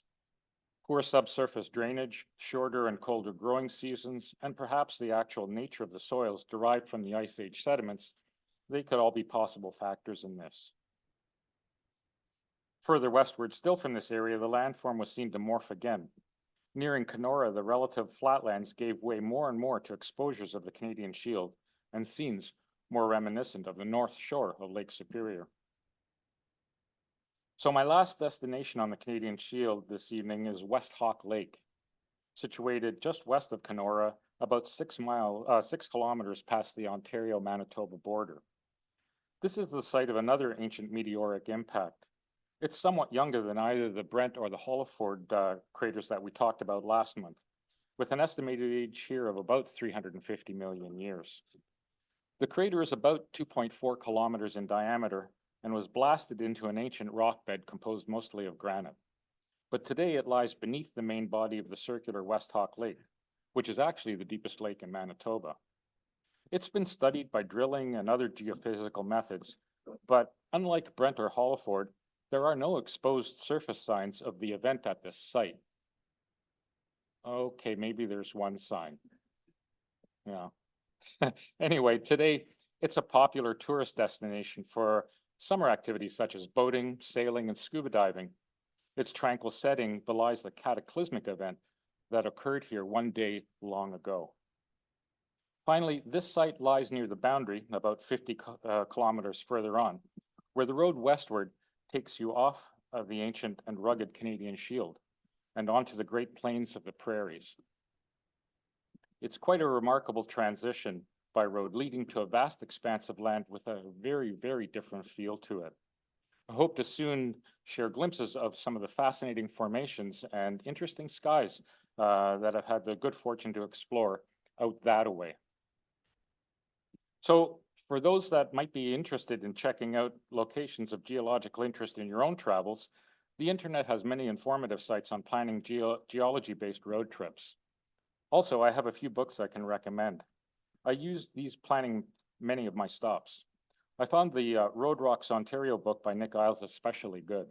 It contains numerous maps and many photos, along with GPS coordinates to help one find a particular site, and the geological descriptions and explanations are all quite well written. He also wrote an even heftier guide in conjunction with Andrew Mile called Canada Rocks that covers the whole country. It's also heavily illustrated and dives a bit deeper into the geological aspects of what you might see on your journey.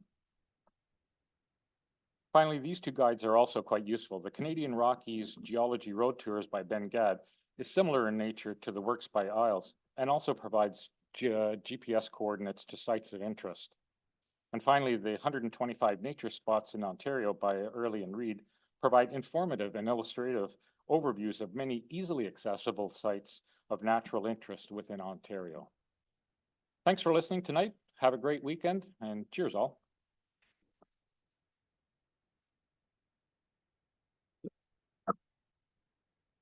Good stuff.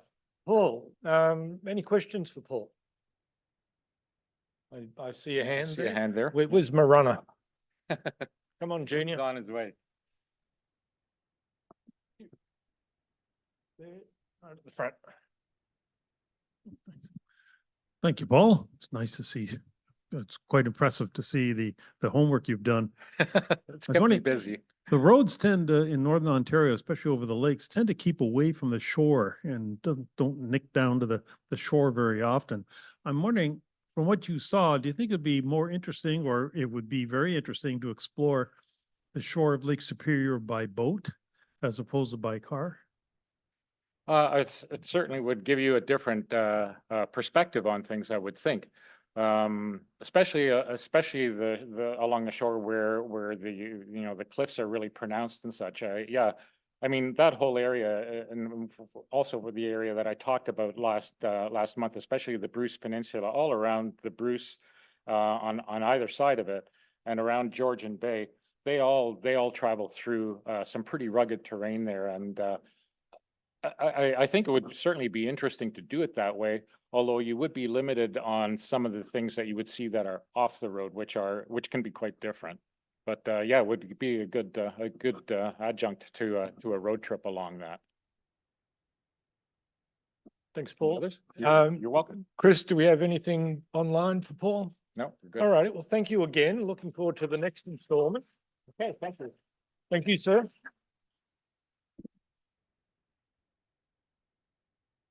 And moving right along. And moving right along. All righty. So finally, a presentation that's not about rocks. Rick Taylor on planetary photography and processing. I think he likes alliterations, this man. Can you tell which is Big the, green one, big green one and for the laser? is This the, one. the, Okay, all right. Okay, good evening. So this is going to be quite a contrast with the previous talks. I'm going to be talking about taking pictures of the planets, in particular the major bright planets, Jupiter, Saturn, Mars, and Venus. I won't get into any of the details of the smaller visible planets. And I'll talk for a little bit about how to take the pictures in the first place, what equipment you might need and how you should set it up. And then I'll get into some more details about processing your images afterwards.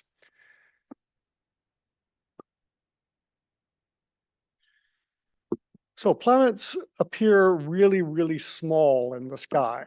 If you look at them with your naked eye, they're indistinguishable from a star, except by their brightness, and perhaps you might tell that they don't twinkle so much as the stars do. But really, they are just tiny dots of light. So in order to get a good photograph to show details on the planets, or to get a good visual view as well, you need high magnification, and that means a really long focal length. Maybe this is not the best arrangement, but it was tried in the past. Take a very slightly curved lens and with a very, very long focal length and put your eyepiece many meters away from the lens. These days, we tend to use something else. The Schmidt-Cassegrain telescope is really one of the best choices for high magnification planetary photography. And that's because the combination of the corrector plate in front, the primary mirror at the back. Whoops, sorry, no, wrong one again. How do I go back? There, okay. Laser, yeah. Corrector plate, that's this part at the front. Primary mirror at the back here, parabolic or curved shape. And then a secondary mirror here, which is also slightly curved, and that extends the focal length even longer. So this combination of the light coming through the lens, hitting the mirror, and coming back out here to where you put your camera or your eyepiece, makes a focal length quite a lot bigger than the length of the tube. It's also, because the secondary mirror is quite strongly supported by the corrector plate itself, the optics are nicely supported and rigid. So that older type of telescope with a very long focal length would be just the devil to try and keep from moving and shifting the optics around, whereas a Schmidt-Cassegrain stays quite firmly in place, and that's a very good feature. Now, to extend the focal length even further, generally we like to add what's called a Barlow lens after the fact. That's this lens here. It's a diverging lens. So rather than bringing the light to a focus more quickly, as a converging lens would do, this diverging lens makes it extend further. So you're getting a longer focal length without having to add a lot of physical length to your system. Now, this is shown with a refractor lens in front, but you can equally add a Barlow lens to any type of telescope, a Newtonian or a Schmidt-Cassegrain or anything that you have. It's just a device for adding more focal length and thus increasing your magnification, getting a bigger picture of the planet.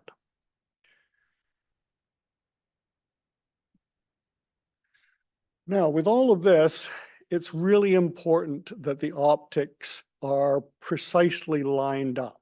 Now, the reason for this is that the telescope optics are producing a particular location where the image will be in focus. Now, we often call this the focal plane, but in fact, most of the time it is not a flat surface. It's not a physical, a geometrical plane. It's more like a sphere, like a segment of a sphere. Now, we do realize, of course, flat earthers certainly believe so, that a big sphere is indistinguishable from a flat surface.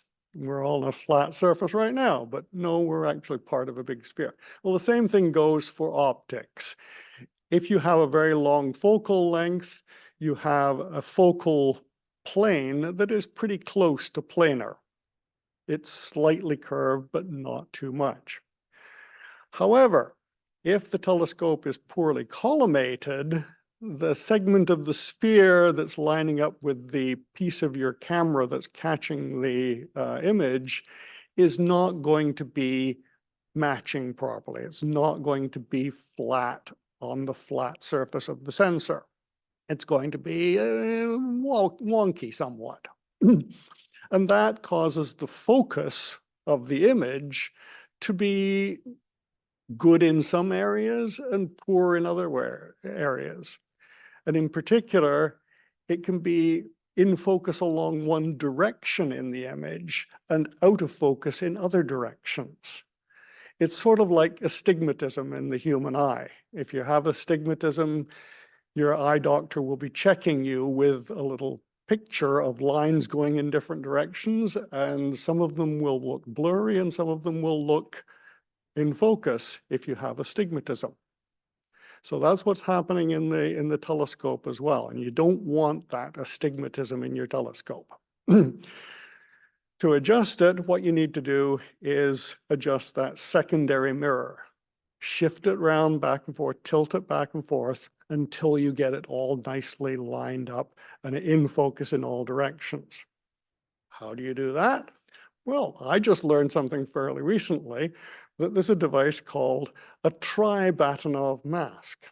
I think you've heard in previous talks about the Batonov mask, which you put in front of your telescope to check the focus using a diffraction pattern. A tri-Batonov mask is 3 of them combined together. So you've got one Batonov mask, another Batonov mask, and another Batonov mask. Each of them is going to produce diffraction spikes in your image. And the goal when you're trying to focus using a Batonov mask is to get the center diffraction line exactly halfway between the other 2. So with this tri-Batonov mask, here's what the image looks like. You've got a diffraction pattern this way, another diffraction pattern this way, and another diffraction pattern this way. And this is not perfectly in focus in all directions. I think this direction is the best focus. This direction, you can see that center diffraction spike is not exactly halfway between the other 2. So with this mask on the front of your telescope, you can then make an adjustment to the secondary mirror. And usually there are 3 little screws on the back of the secondary mirror. You tighten them, you loosen them to just tilt the mirror very, very slightly back and forth. And you keep doing that until you have your diffraction spike centered in all different directions. And then you're pretty sure your telescope doesn't have astigmatism or collimation problems. Then there's seeing. This is something that we have to suffer from because we live in an atmosphere. It's nice to breathe, but it acts like another optical element in front of your telescope. And it's always changing. So you may get something in focus for a moment, and then the atmospheric lens will change, and it's out of focus again. And then back in focus, and back out of focus. And this is what causes the twinkling of stars. Now, if there's good seeing, the atmosphere is nice and steady, the stars aren't twinkling very much, and your image of the planet stays in focus for longer periods of time. You can have the time to get it just right and take a good picture. In poor seeing, there's lots of turbulence.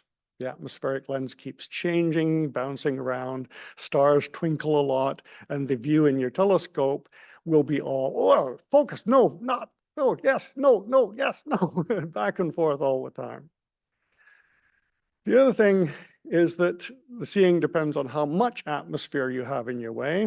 If things are low down on the horizon, you're looking through a big extent of atmosphere. The seeing is almost always pretty poor. Higher up in the sky, less atmosphere to look through, better seeing. But there's something else that happens. Not only is the Earth's atmosphere like a lens, it's also like a prism. It bends the light differently for each different color. So sadly, this is what often happens with Venus. You're looking in the telescope or taking a picture of Venus, and not only is it bouncing around, but it's also changing colors. You got rainbow effects all over it, back and forth, different colors. So how do we deal with that? First of all, choose the date. Find a time and a date when a planet is highest in the sky, farthest from the sun, and you'll have better seeing. Now, there's 2 different examples here, of course. For the inner planets like Venus, you're never going to get it very high in the sky when the sun is set, because the planet always stays close to the sun relative to the Earth. The best times are at the greatest elongations, here and here. That's when the planet will be highest in the sky. But it also depends on the season of the year, because as you know, the ecliptic is tilted relative to the equator. And so sometimes, like in the late spring and summer, the ecliptic is very low after dark. And so if that's the arrangement where the planet is, you're not going to ever get it very high. In the winter, the ecliptic is very high in the sky. And so then you're going to have a planet that's very high. And that's where Jupiter has been right now recently, but Venus hasn't been great this last year. So outer planets like Jupiter, we have a different situation. We do get a situation where it can be very high in the sky at opposition. When it's on the same side of the sun as the Earth is, we're looking out towards the planet at midnight. And so it's going to be a very nice presentation. But again, it depends on the season of the year. If a planet comes to opposition during the summer, as Saturn has done this last year, it's always going to be pretty low in the sky because we're so far north. Jupiter has had a much better opposition this year because it came to opposition, I think it was in November. So that was when the ecliptic was much higher in the sky. We had much better views of Jupiter this year. Mars will be coming to opposition next winter. And so it will be very nicely placed high in the sky. Not so good in terms of distance. Unfortunately, it's got an elliptical orbit that it's going to be farther away than it was at the last opposition, but it should be a fairly good chance to observe Mars. I think it's next December and January. So you have to choose your date and time and the season to get the right combination of positioning. Now to play the video, another click. Okay, this is a kind of typical view of Jupiter, live view on the screen. And yeah, you can see a couple of equatorial bands, but they kind of are coming in and out of focus. Oh, yeah, just for a moment there, I saw a bit of detail. That is what you're going to see in the live view of a fairly high magnification telescope. Not impressive.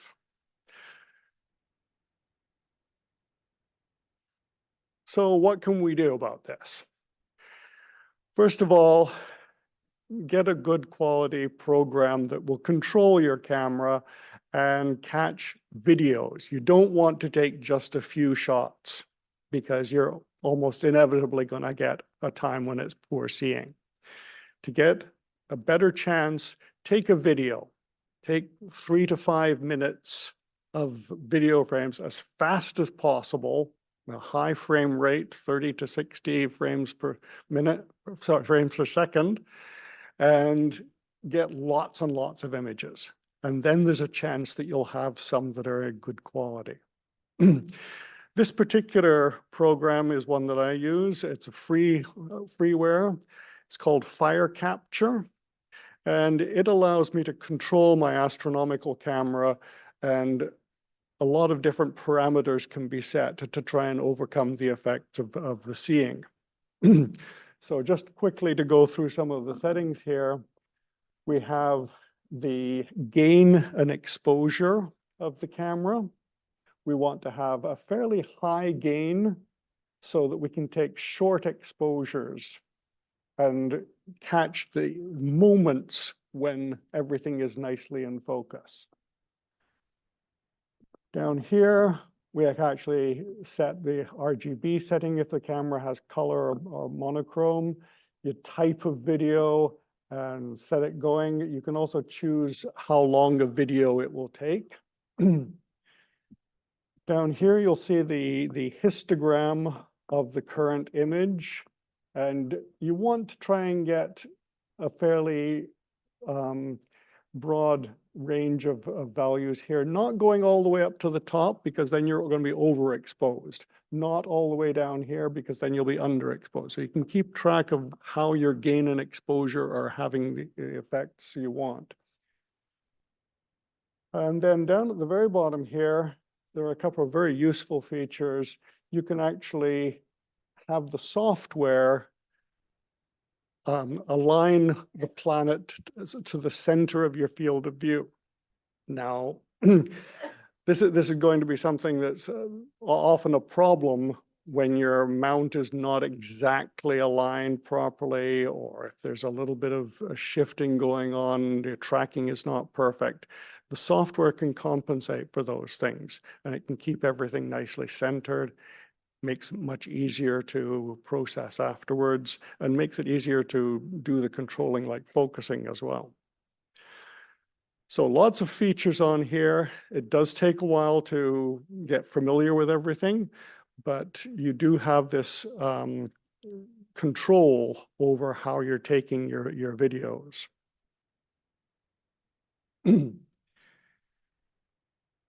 What camera? Lots of choices these days. Lots of cameras are available. And for planetary work, it doesn't have to be anything very complicated or expensive. This is the one I happen to use. I bought it a couple of years ago, and I've been very, very happy with it. But the characteristics you should be looking for are small pixels. The smaller the pixel, the better the magnification. A fairly small sensor. Even with the magnification we were talking about, the image is going to be pretty small anyway. So you don't need a very large sensor. I usually end up cropping things anyway with this particular camera. It must have video capability, of course. And so it needs a high frame rate and a high sensitivity. Low noise is nice to have, not essential. A lot of the post-processing will get rid of some of the noise. The other things that are not essential, it's not necessary to have a cooled camera. And personally, I don't think that the monochrome with a filter wheel is a good option for planets. You want to get color pictures anyway, and having to add the additional problems with a filter wheel to get the R, G, B all separate, I think is more work than necessary. But that's just my own preference. Other people do get very nice work with filter wheels. The mount, again, not so critical. You do want something that can find your target and track it, but it doesn't have to be super precise. You certainly don't need guiding, because you just need a fairly rough tracking process. You don't even need to fuss with polar alignment a lot. A rough polar alignment is fine. This is all because you're taking really short exposures, and it's not going to be drifting significantly during the time of a particular exposure. Dark frames and flat frames. We've talked about those in previous talks. Very essential for deep sky photography. Don't bother for planets. The planet is really so much brighter than the background. It stands out really well. Dark frames are really not necessary. And again, flat frames will compensate for some camera effects, but if your sensor and camera are reasonably clean, you're not going to have to worry about big scale vignetting or anything like that. You're using just the center part of the sensor, which is usually pretty flat anyway. So don't worry about those things. So just to summarize what you need to do for capturing the data, wait for a clear night, of course. Good seeing, planet high in the sky. Do a rough polar alignment, or even use a tracking alt-azimuth mount. That would be fine too. Aim at the bright star for checking the pointing accuracy and getting the collimation just right. Then aim at the planet. I'm talking Venus, Mars, Jupiter, Saturn. Attach the planetary camera, and then use the program like Fire Capture to control it, see the live view, get it all nicely focused, and get your settings good enough for a planet video. You want to get as focus as good as possible, but don't fuss forever over that. The seeing will keep changing the focus anyway. I like to turn on the automatic stabilization. get everything right, and then take several of these 3 to 5 minute videos.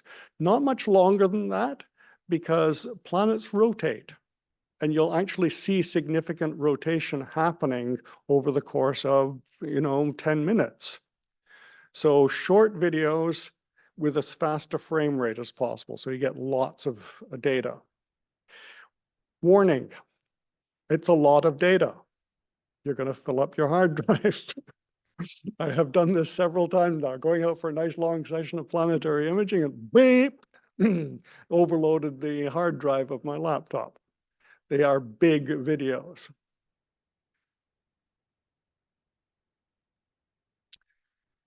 Then the next day, get around to processing the planetary images.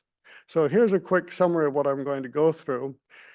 Stabilizing, fixing any video problems, analyzing the whole video and selecting and stacking the best frames of the video, sharpening it, fixing the colors, fixing the contrast and brightness, then fixing the fixes, like medications, they always have side effects. And then don't forget, save some notes on what you're doing. There's a lot of things happening here. You'll only get better if you know what you've been doing. So take notes on your own process, take notes on what works and what doesn't. So stabilizing and fixing. This is where I start getting into particular software packages. I still use something called Planetary Image Preprocessor, PIPP. It's a very old program. It's no longer supported, but when you need it, you really need it because it fixes problems. This software seems to handle just about any kind of video format you might have and can translate it into other video formats. It can stabilize the image. If you've got your planet just drifting slightly over the 5-minute period you took your video, it will center it and keep it centered. It will crop your picture, get rid of all the useless black sky around your planet, just leave you the planet and cut down your file sizes. It will debayer the image. If you've got a color camera, it has to be debayered. And it will fix some of the gain problems that you might have. Again, all of these things are not intended, but do happen. So I do recommend it as a useful fixer-upper.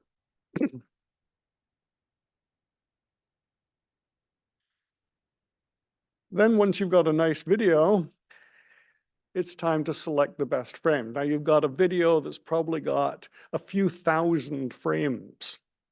You don't want to look through it like we had about Bennu. How many minutes are you going to spend on each image analyzing it? Oh God, no thank you. Let the program do it. So again, I find one of the very useful ones is something called AutoStackert version 3. Version 4 is coming real soon now, as they say in the software world. But for now, AutoStackert 3, I find, is one of the best programs for selecting and stacking the videos. It doesn't do much else. The other things, other programs do better, but this one does a very good job, almost always. What we've got here on the screen right now, there's your image of Jupiter. And it will automatically, or you can manually, pick control points and an area around each control point. Those are the things it's going to try and find on each image and line up. You want to have your images in a stack all exactly on top of each other in the right place. So most of these stacking programs will automatically find things that it will try and line up. In the middle of the other pane over here, we have the quality graph. This shows the video all bouncing around in quality as the seeing was changing. And then it shows the overall total amount. So there's a very few really good frames. Most of them are kind of middle quality, and then there'll be a few really poor frames. And that's a fairly typical situation with these videos. Your job now is to decide what percentage of the frames or what number of frames that you want to stack. I kind of usually eyeball it, and I would say, well, you know, maybe the best 10% would be a good stack, and maybe the best 25% would be a good stack. Then it starts dropping below a 50% quality level, so I'll throw the rest of them away. It depends on your seeing. It depends on the quality of your video. So you do have to have a little bit of experience with, you know, seeing what works. You do have a few other controls, like choosing between the surface of the moon, for example, or the sun, or a planet. You have a few different things which I never bother with. I use the defaults. And it does have some other things about sharpening and RGB alignment. Personally, I find other programs do it better. This may change in version 4. But at the moment, I only use AutoStackert for quality mapping and stacking. So there's what it looks like after AutoStackert. Still pretty blurry. So what do we do next? We try sharpening it.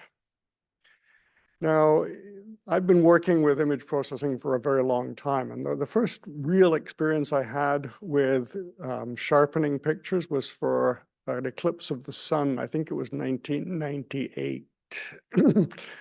And I read in Sky and Telescope the best way of bringing out the detailed features of the corona was to actually blur it by twisting it. Take your images and intentionally make a motion blur by twisting it around the center. And then subtract your real image from that blurred image. And the difference there will be what's important. Well, the same kind of thing works for sharpening. I'm going to show it manually first. This is not what you actually do these days because there's automated programs that do it much faster and easier. But I want to show you how it works. So the first step in sharpening a planet image is to blur it. So here's that same image of Jupiter. And I've intentionally blurred it using what's called a Gaussian blur, basically taking blocks of 64 pixels and averaging them. Makes it look much worse. But it shows the general appearance of a planet. A bright ball with a black surrounding. And it's actually brightest in the middle, and it fades off in darkness towards the edges. And that's what a planet basically looks like. What we're interested in is the detail on that planet. So we want the difference between that and that. So I subtracted them, and there it is. That is just the difference. Now you see it doesn't look like so much of the planet, but hey, yeah, you're seeing all of those nice brands, and I'm seeing that little spot of the moon there too. It's all been negative because I subtracted it, but it's all the details coming out. Then amplify it. Multiplied it by 2, for example. Now we're really seeing, yeah, there's a lot of detail in that image, but it's backwards. So subtract to the n. 2 wrongs make a right. Huh? So here we now have the positive image again. recombined with the blurred image. And now we're seeing, oh yeah, we've got quite a bit of detail in those cloud bands. So that's what these different sharpening programs are actually doing. There's a lot of other complexities involved. You have very different names for them: unsharp masking, wavelet sharpening. There's different names for the way the software does it, and there's subtle differences between the different effects, but they're all basically trying to take the difference between your image and a blurred image. If you blur it at a big scale, like I just did, then the big features will be emphasized. If you blur it on a very small scale, averaging just small groups of pixels, then you'll be emphasizing the small details. That usually works a lot better. So lots of choices now about what software you use, how you do it, but in all cases, you have to choose a scale and you have to choose an amount, an amplification factor that you're going to amplify those details. And then you also do have to worry about amplifying noise. So most of these software packages include a noise reduction feature as well.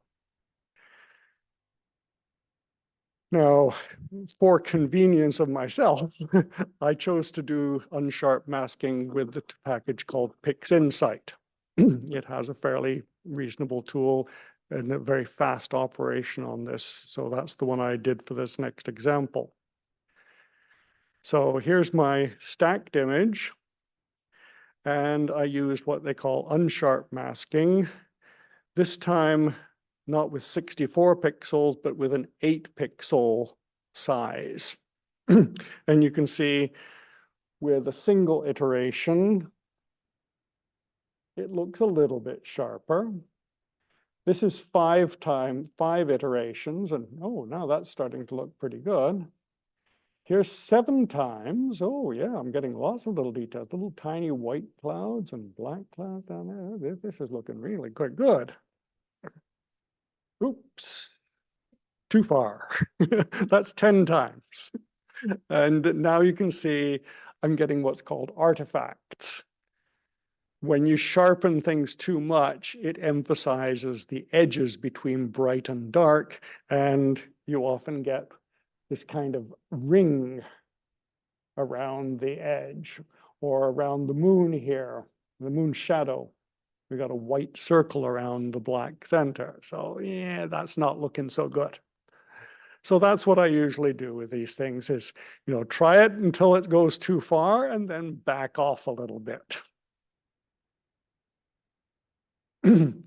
So when I was working on this, I thought, yeah, this one works fairly well. 7 iterations at 8 pixels, 1 iteration at 16 pixels, and I think I've got a pretty nicely detailed picture of Jupiter here. Not the best colors. So we do need to fix the colors and brightness. Now, in my opinion, Registrax program does a very good job of the colors, so I often throw it into that program. It has a very nice sharpening tool called the wavelets sharpening, but I'm still not convinced that it is significantly better than the unsharp masking. I'm still debating on that one. It's certainly slower. The wavelet sharpening, it can be a very, very slow process.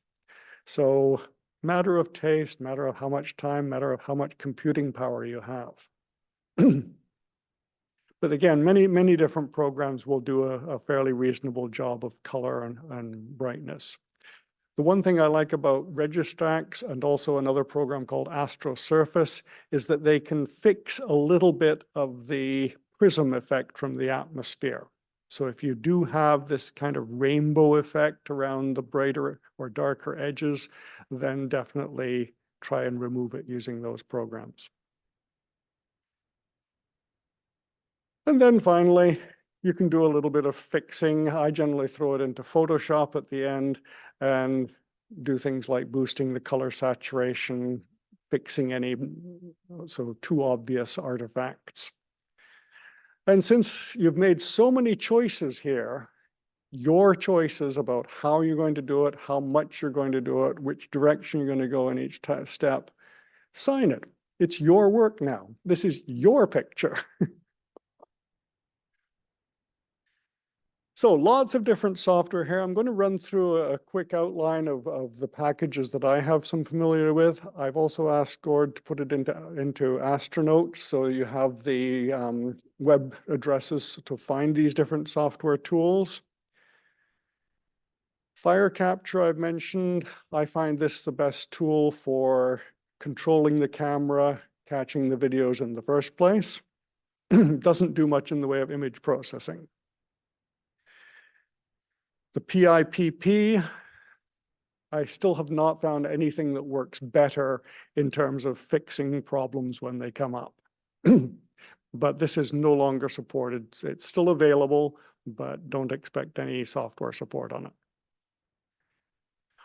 AutoStackert, I really like it for stacking and selecting the best frames. I think it will probably get better. I have heard this announcement of a beta release of version 4, so I anticipate that it will probably be improved. But version 3 is one of the best and fastest stacking programs around. AstroSurface is another newer one. It's a bit under development, still experimental, but it tries to do everything all in one package. And I'm not as comfortable with it because the user interface is not as familiar to me. But if you're just starting out, if you haven't used any of these things before, I would probably recommend you try AstroSurface as a first step. Get familiar with its user interface. It can do so many things. Why not? Use it the way it's supposed to be used.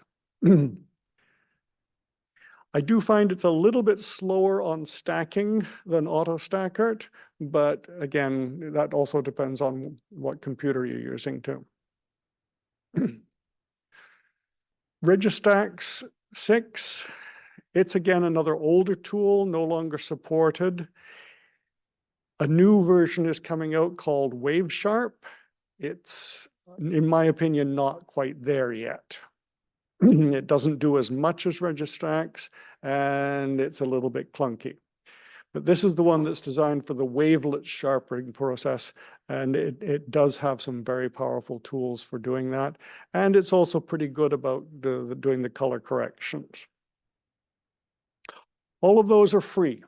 Freeware, donate to the originators of the software if you do appreciate it, but you don't have to pay for any of those ones.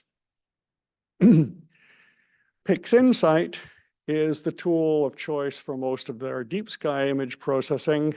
I wouldn't really recommend it as a purchase if you're only interested in planetary processing, because it's really not best suited for that.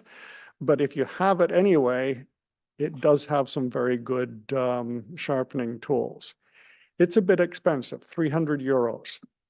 So you do have been warned, but I would say it's worth it. I've used it a lot for my deep sky imaging, and it's a very good program. And I'm always learning new things about it.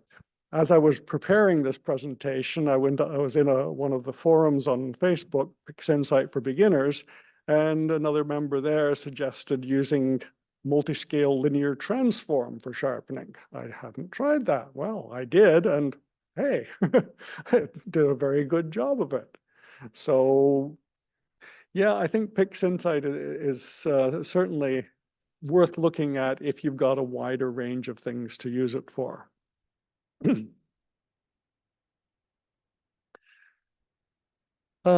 GIMP is a more general purpose image processing tool. It's sort of equivalent to Photoshop. It's free. It's the GNU. I'm sorry, I've forgotten what that stands for now, but it's a sort of shareware kind of thing. It's a team development. I find it very difficult because it's not got the same interface as Photoshop, which I'm more familiar with. But it is equally capable, in fact, more capable than Photoshop, I would say. It's hard to learn, and it's not astronomically oriented. It's a general purpose image processing tool. Photoshop is what I learned first. I'm more familiar with it. I'm still using the version I bought when I was a teacher, Photoshop Elements 12. I purchased the license for that. They don't do that anymore. If you want to buy Photoshop now, you have to buy a subscription, and so you're paying a monthly fee, $30 Canadian.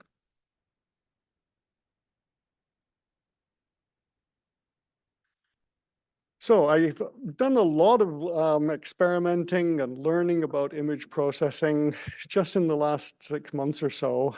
And during that time, Jupiter has been the best target. So that's why I focused on my examples at Jupiter tonight.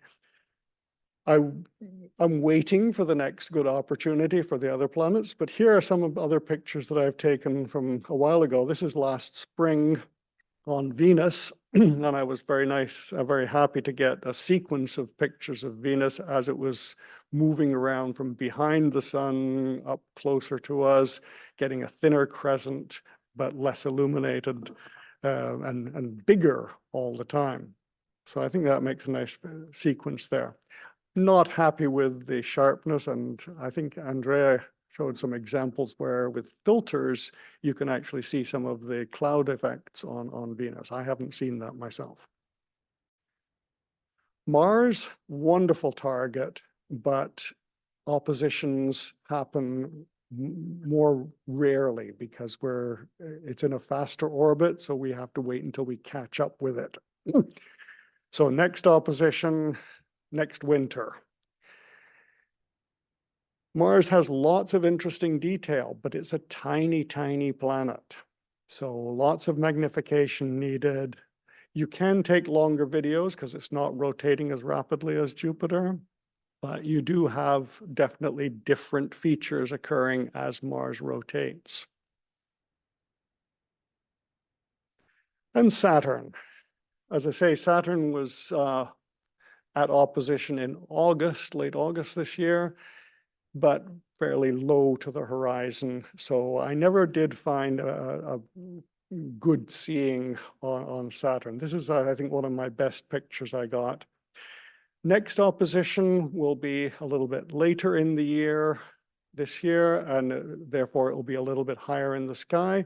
But unfortunately with Saturn, the rings change orientation. So at the moment, they are going to be going more and more and more edge on, and they're going to practically disappear in a few years. So always trade-offs here. Got to wait for your right time. And I hope now that I've given you some ideas, we'll get some more nice observations in our observation section, which is coming right up. Thank you very much.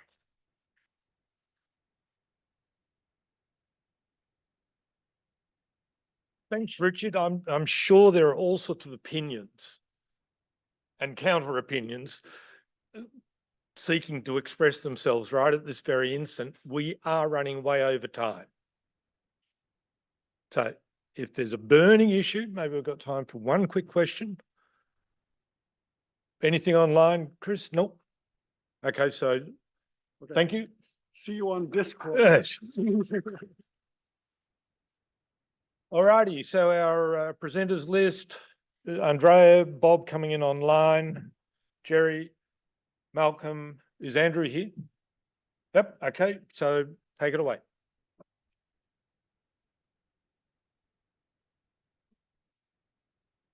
Thank you. Well, you're cutting into our pub time. Oh. So this is a little comet that I took a picture of. I think we had 2 clear days in January. This was January 1st. Comet 144P Kushida is apparently what's called a Jupiter comet. It has a very short orbit and is heavily influenced by Jupiter. This image, obviously, it's not centered. My software programs didn't quite center it. And it was a tiny, tiny little comet. And if you want to chase this comet, be forewarned, it's tiny. And this was shot with the C11 telescope at almost 2,000 millimeters. But still, I'm sort of happy I caught it. There's a few other comets in the sky as well you should try to go after. Oh, here we go, sunspots. So I did take some sunspot images. This was quite a large one. And this is a 4-panel mosaic of the second sunny day we had in January.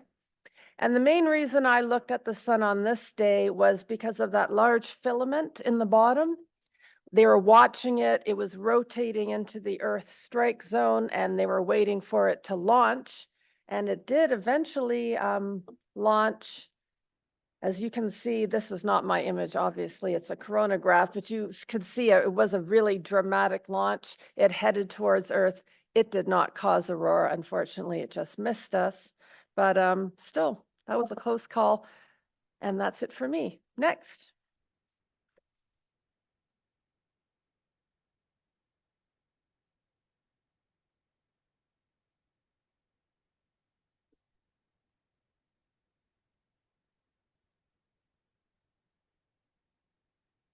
Hello. M23 is an open cluster that is visible in the summer in the constellation Sagittarius. This object was imaged in the summer, but only processed last week. This is a testament to how much I enjoy image processing. The brightest star in this cluster is Mag 9, so you would need binoculars or a small telescope to see it. It contains something between 169 and 414 stars and is about 2,000 light years distance. Next image, please.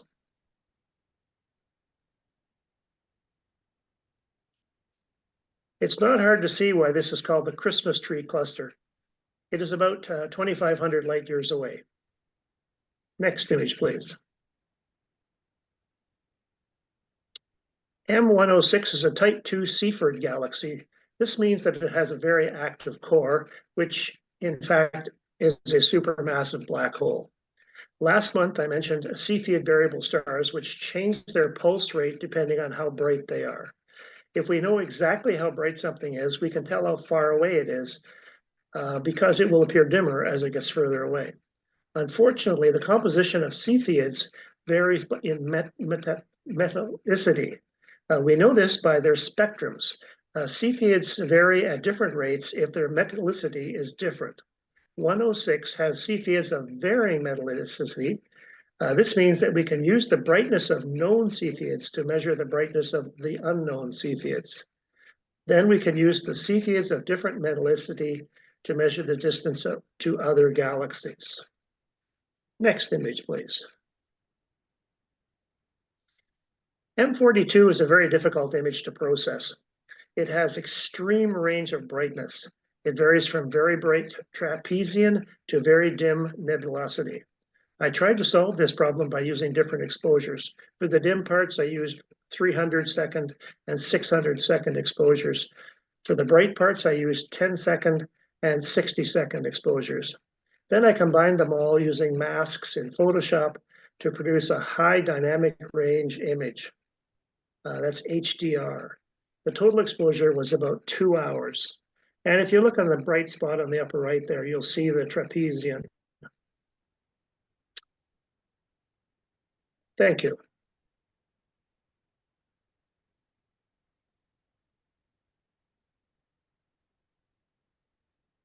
Oh, okay. I am at this exact moment in Florida. This is a 9 or 10 foot alligator, weighs about 300 pounds, was photographed by sitting next to the 5th green. My golf ball is beside him. I could have retrieved it, but I didn't. Thank you. Thank you, Bob.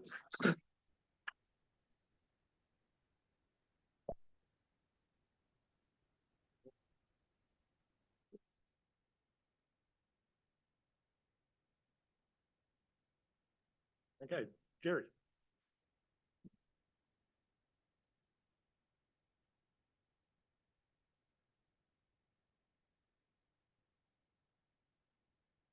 This one. You. So I've taken 2 photos, and these are not astro photographs. These are just photos and no processing unless you count the JPEG compression that's used by a cell phone camera or a point and shoot camera to compress the image.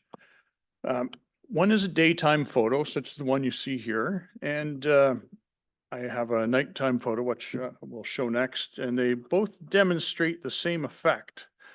And normally you want good seeing. Well, you don't want this to show what I'm trying to show here. You want ice crystals in the atmosphere, in the upper atmosphere. And for those interested, this phenomenon is explained in further detail on pages 195 to 200 in the 2024 Observer's Handbook.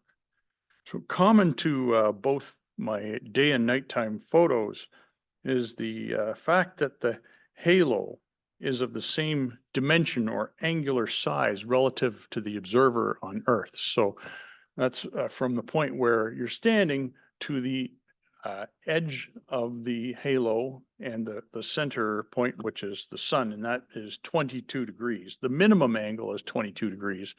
And then we have some other effects that fade off as you move further outward. This angle of 22 degrees is due to the refractivity properties and the refractivity of ice crystals. The molecular bonds of water molecules result in crystals forming in hexagonal shapes. And when water freezes, and when white light, assuming the sun has white light, which is fairly close, when the white light from the sun passes through the alternate sides of the ice crystals, and the passage is symmetric, the opposite sides of the crystals form a 60-degree prism.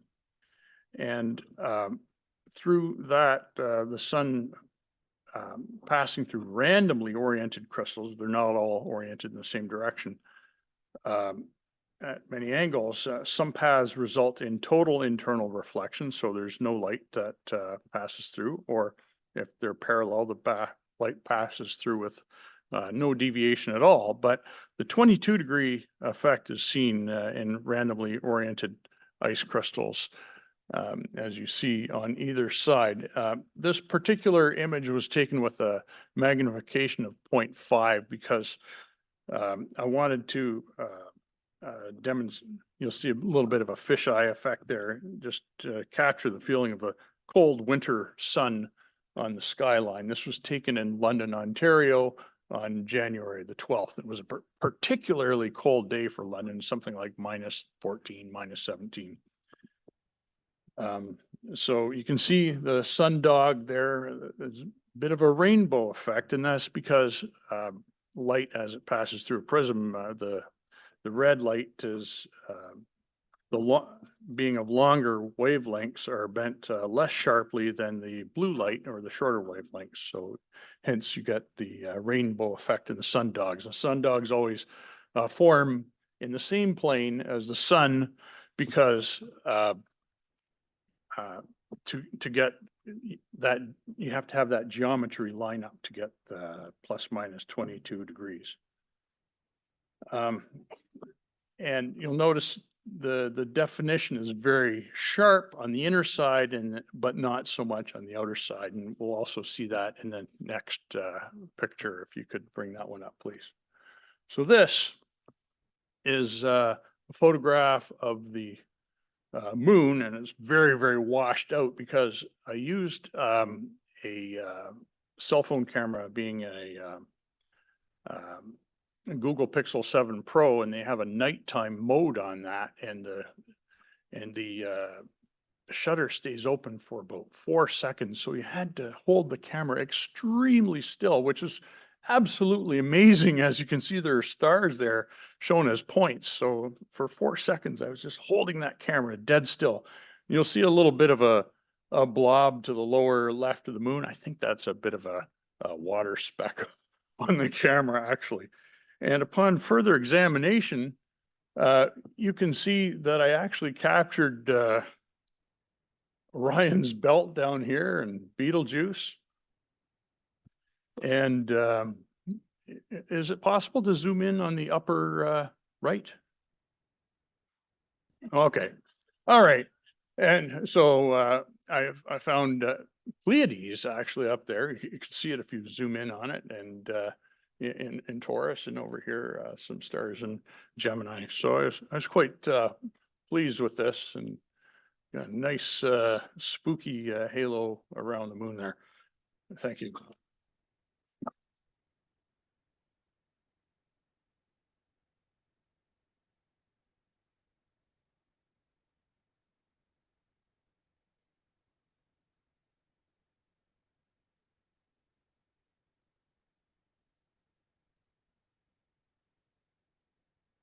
Back on. There we go. Well, hello, everyone. I'm Malcolm Lauro. I live out in Canada, and that's where I do my astro imaging from my patio on those nights that are clear. Only a couple of them, as people have been mentioning in the last couple of months, but I did capture a couple of things. This is Pleiades, often known as the Seven Sisters. It is very well known open cluster because it is actually one of the few that you can see with the naked eye. It will appear somewhat as like a fuzzy blob, and it's in Taurus, right at the edge of Taurus. And you know, with binoculars, you can make out the stars more clearly. It's a reflection nebula. So what's happening here is there's actually, unlike an emission nebula where hot stars are causing ionization of gases, and those gases are emitting, you know, colored nebula. This is a situation where there just happens to be a cloud of dust passing through the area of that cluster, and the stars aren't energetic enough to kind of ionize it, but they are diffracting off the dust there. And just like, you know, our sky tends to diffract the blue more than the red, and we have blue skies, the same effect here. It tends to create a nice blue effect. Oh, I wanted to leave you something that you can impress your friends at a party. Subaru is the name of Pleiades in Japan. And as you can see, the Subaru logo that we're familiar with the car is in fact a stylization of that constellation, not that constellation, that cluster. I was going to talk about a bunch of things here related to pixel scale and resolution and sampling and things like that, but given that we're running so far over time, I think I'll save this maybe for a different presentation.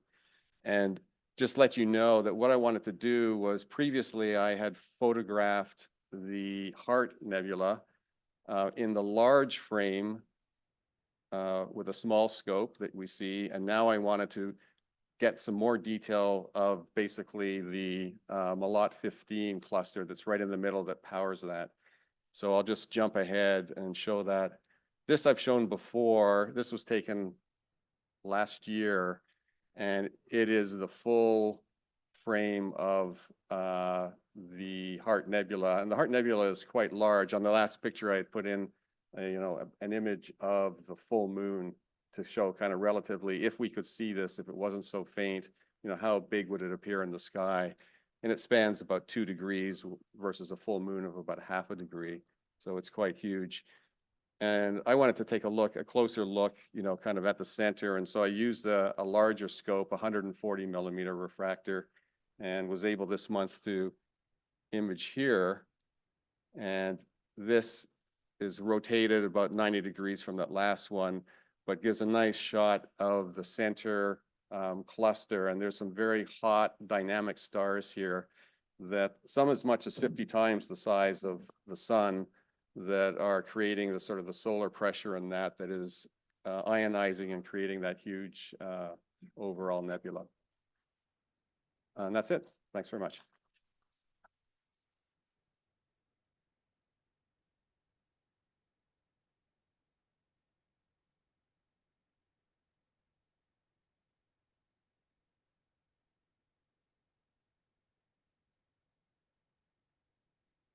All right, good evening. It's really great to have an opportunity to present in person again.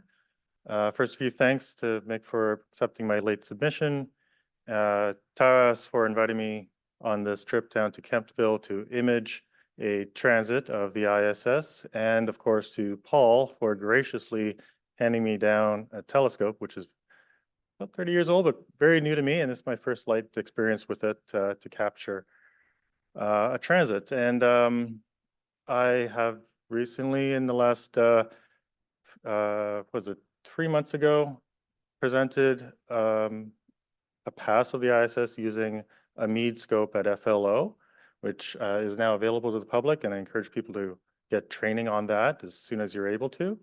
I believe that's already now taking people into. This was shot with a 10-inch, well, what I will be presenting was shot with a 10-inch classic Meade, which is not really portable, but transportable, but excellent optics. So thank you, Paul. So this was January 21st, so just a few weeks ago. And if we can just skip ahead now. Excellent. Yeah, okay, so I recorded with a DSLR camera, a transit of the moon. It will loop a few times with there we go. So it's quite quick. Hopefully I'll improve my cameras and get some better sampling, but for now, as a trial run, I'm quite happy with it. So just sort of jumping along down there.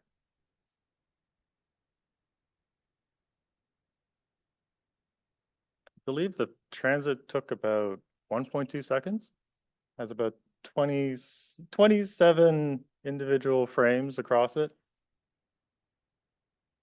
There you go. And this is the sharpest that I captured. All I did was sort of improve the contrast a bit, but you can actually see a little bit of color on the solar panels along the modules in the body there. So, okay, hopefully, thank you very much. Nice.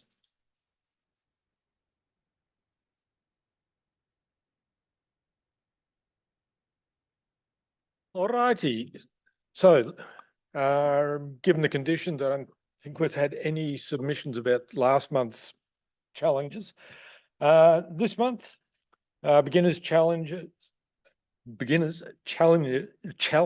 my God, sorry.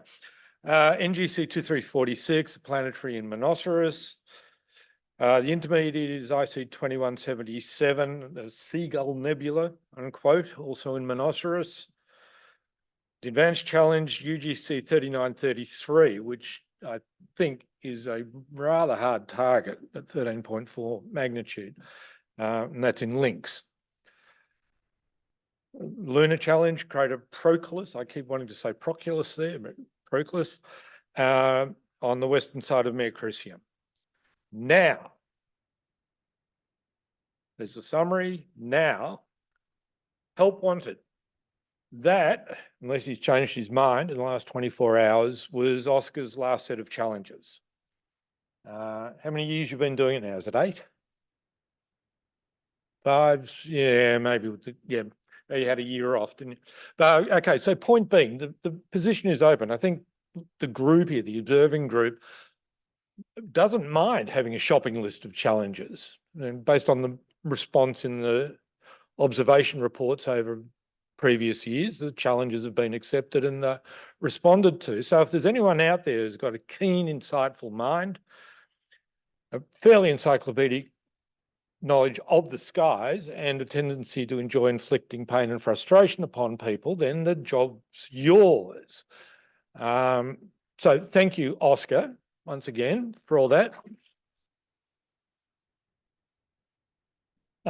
And I presume you don't have a designated successor. No, the crown is available. Good. All right. So, sure, we can work out a bribe later on. Okay. So, thank you. Estelle's pick of the month, Night Watch.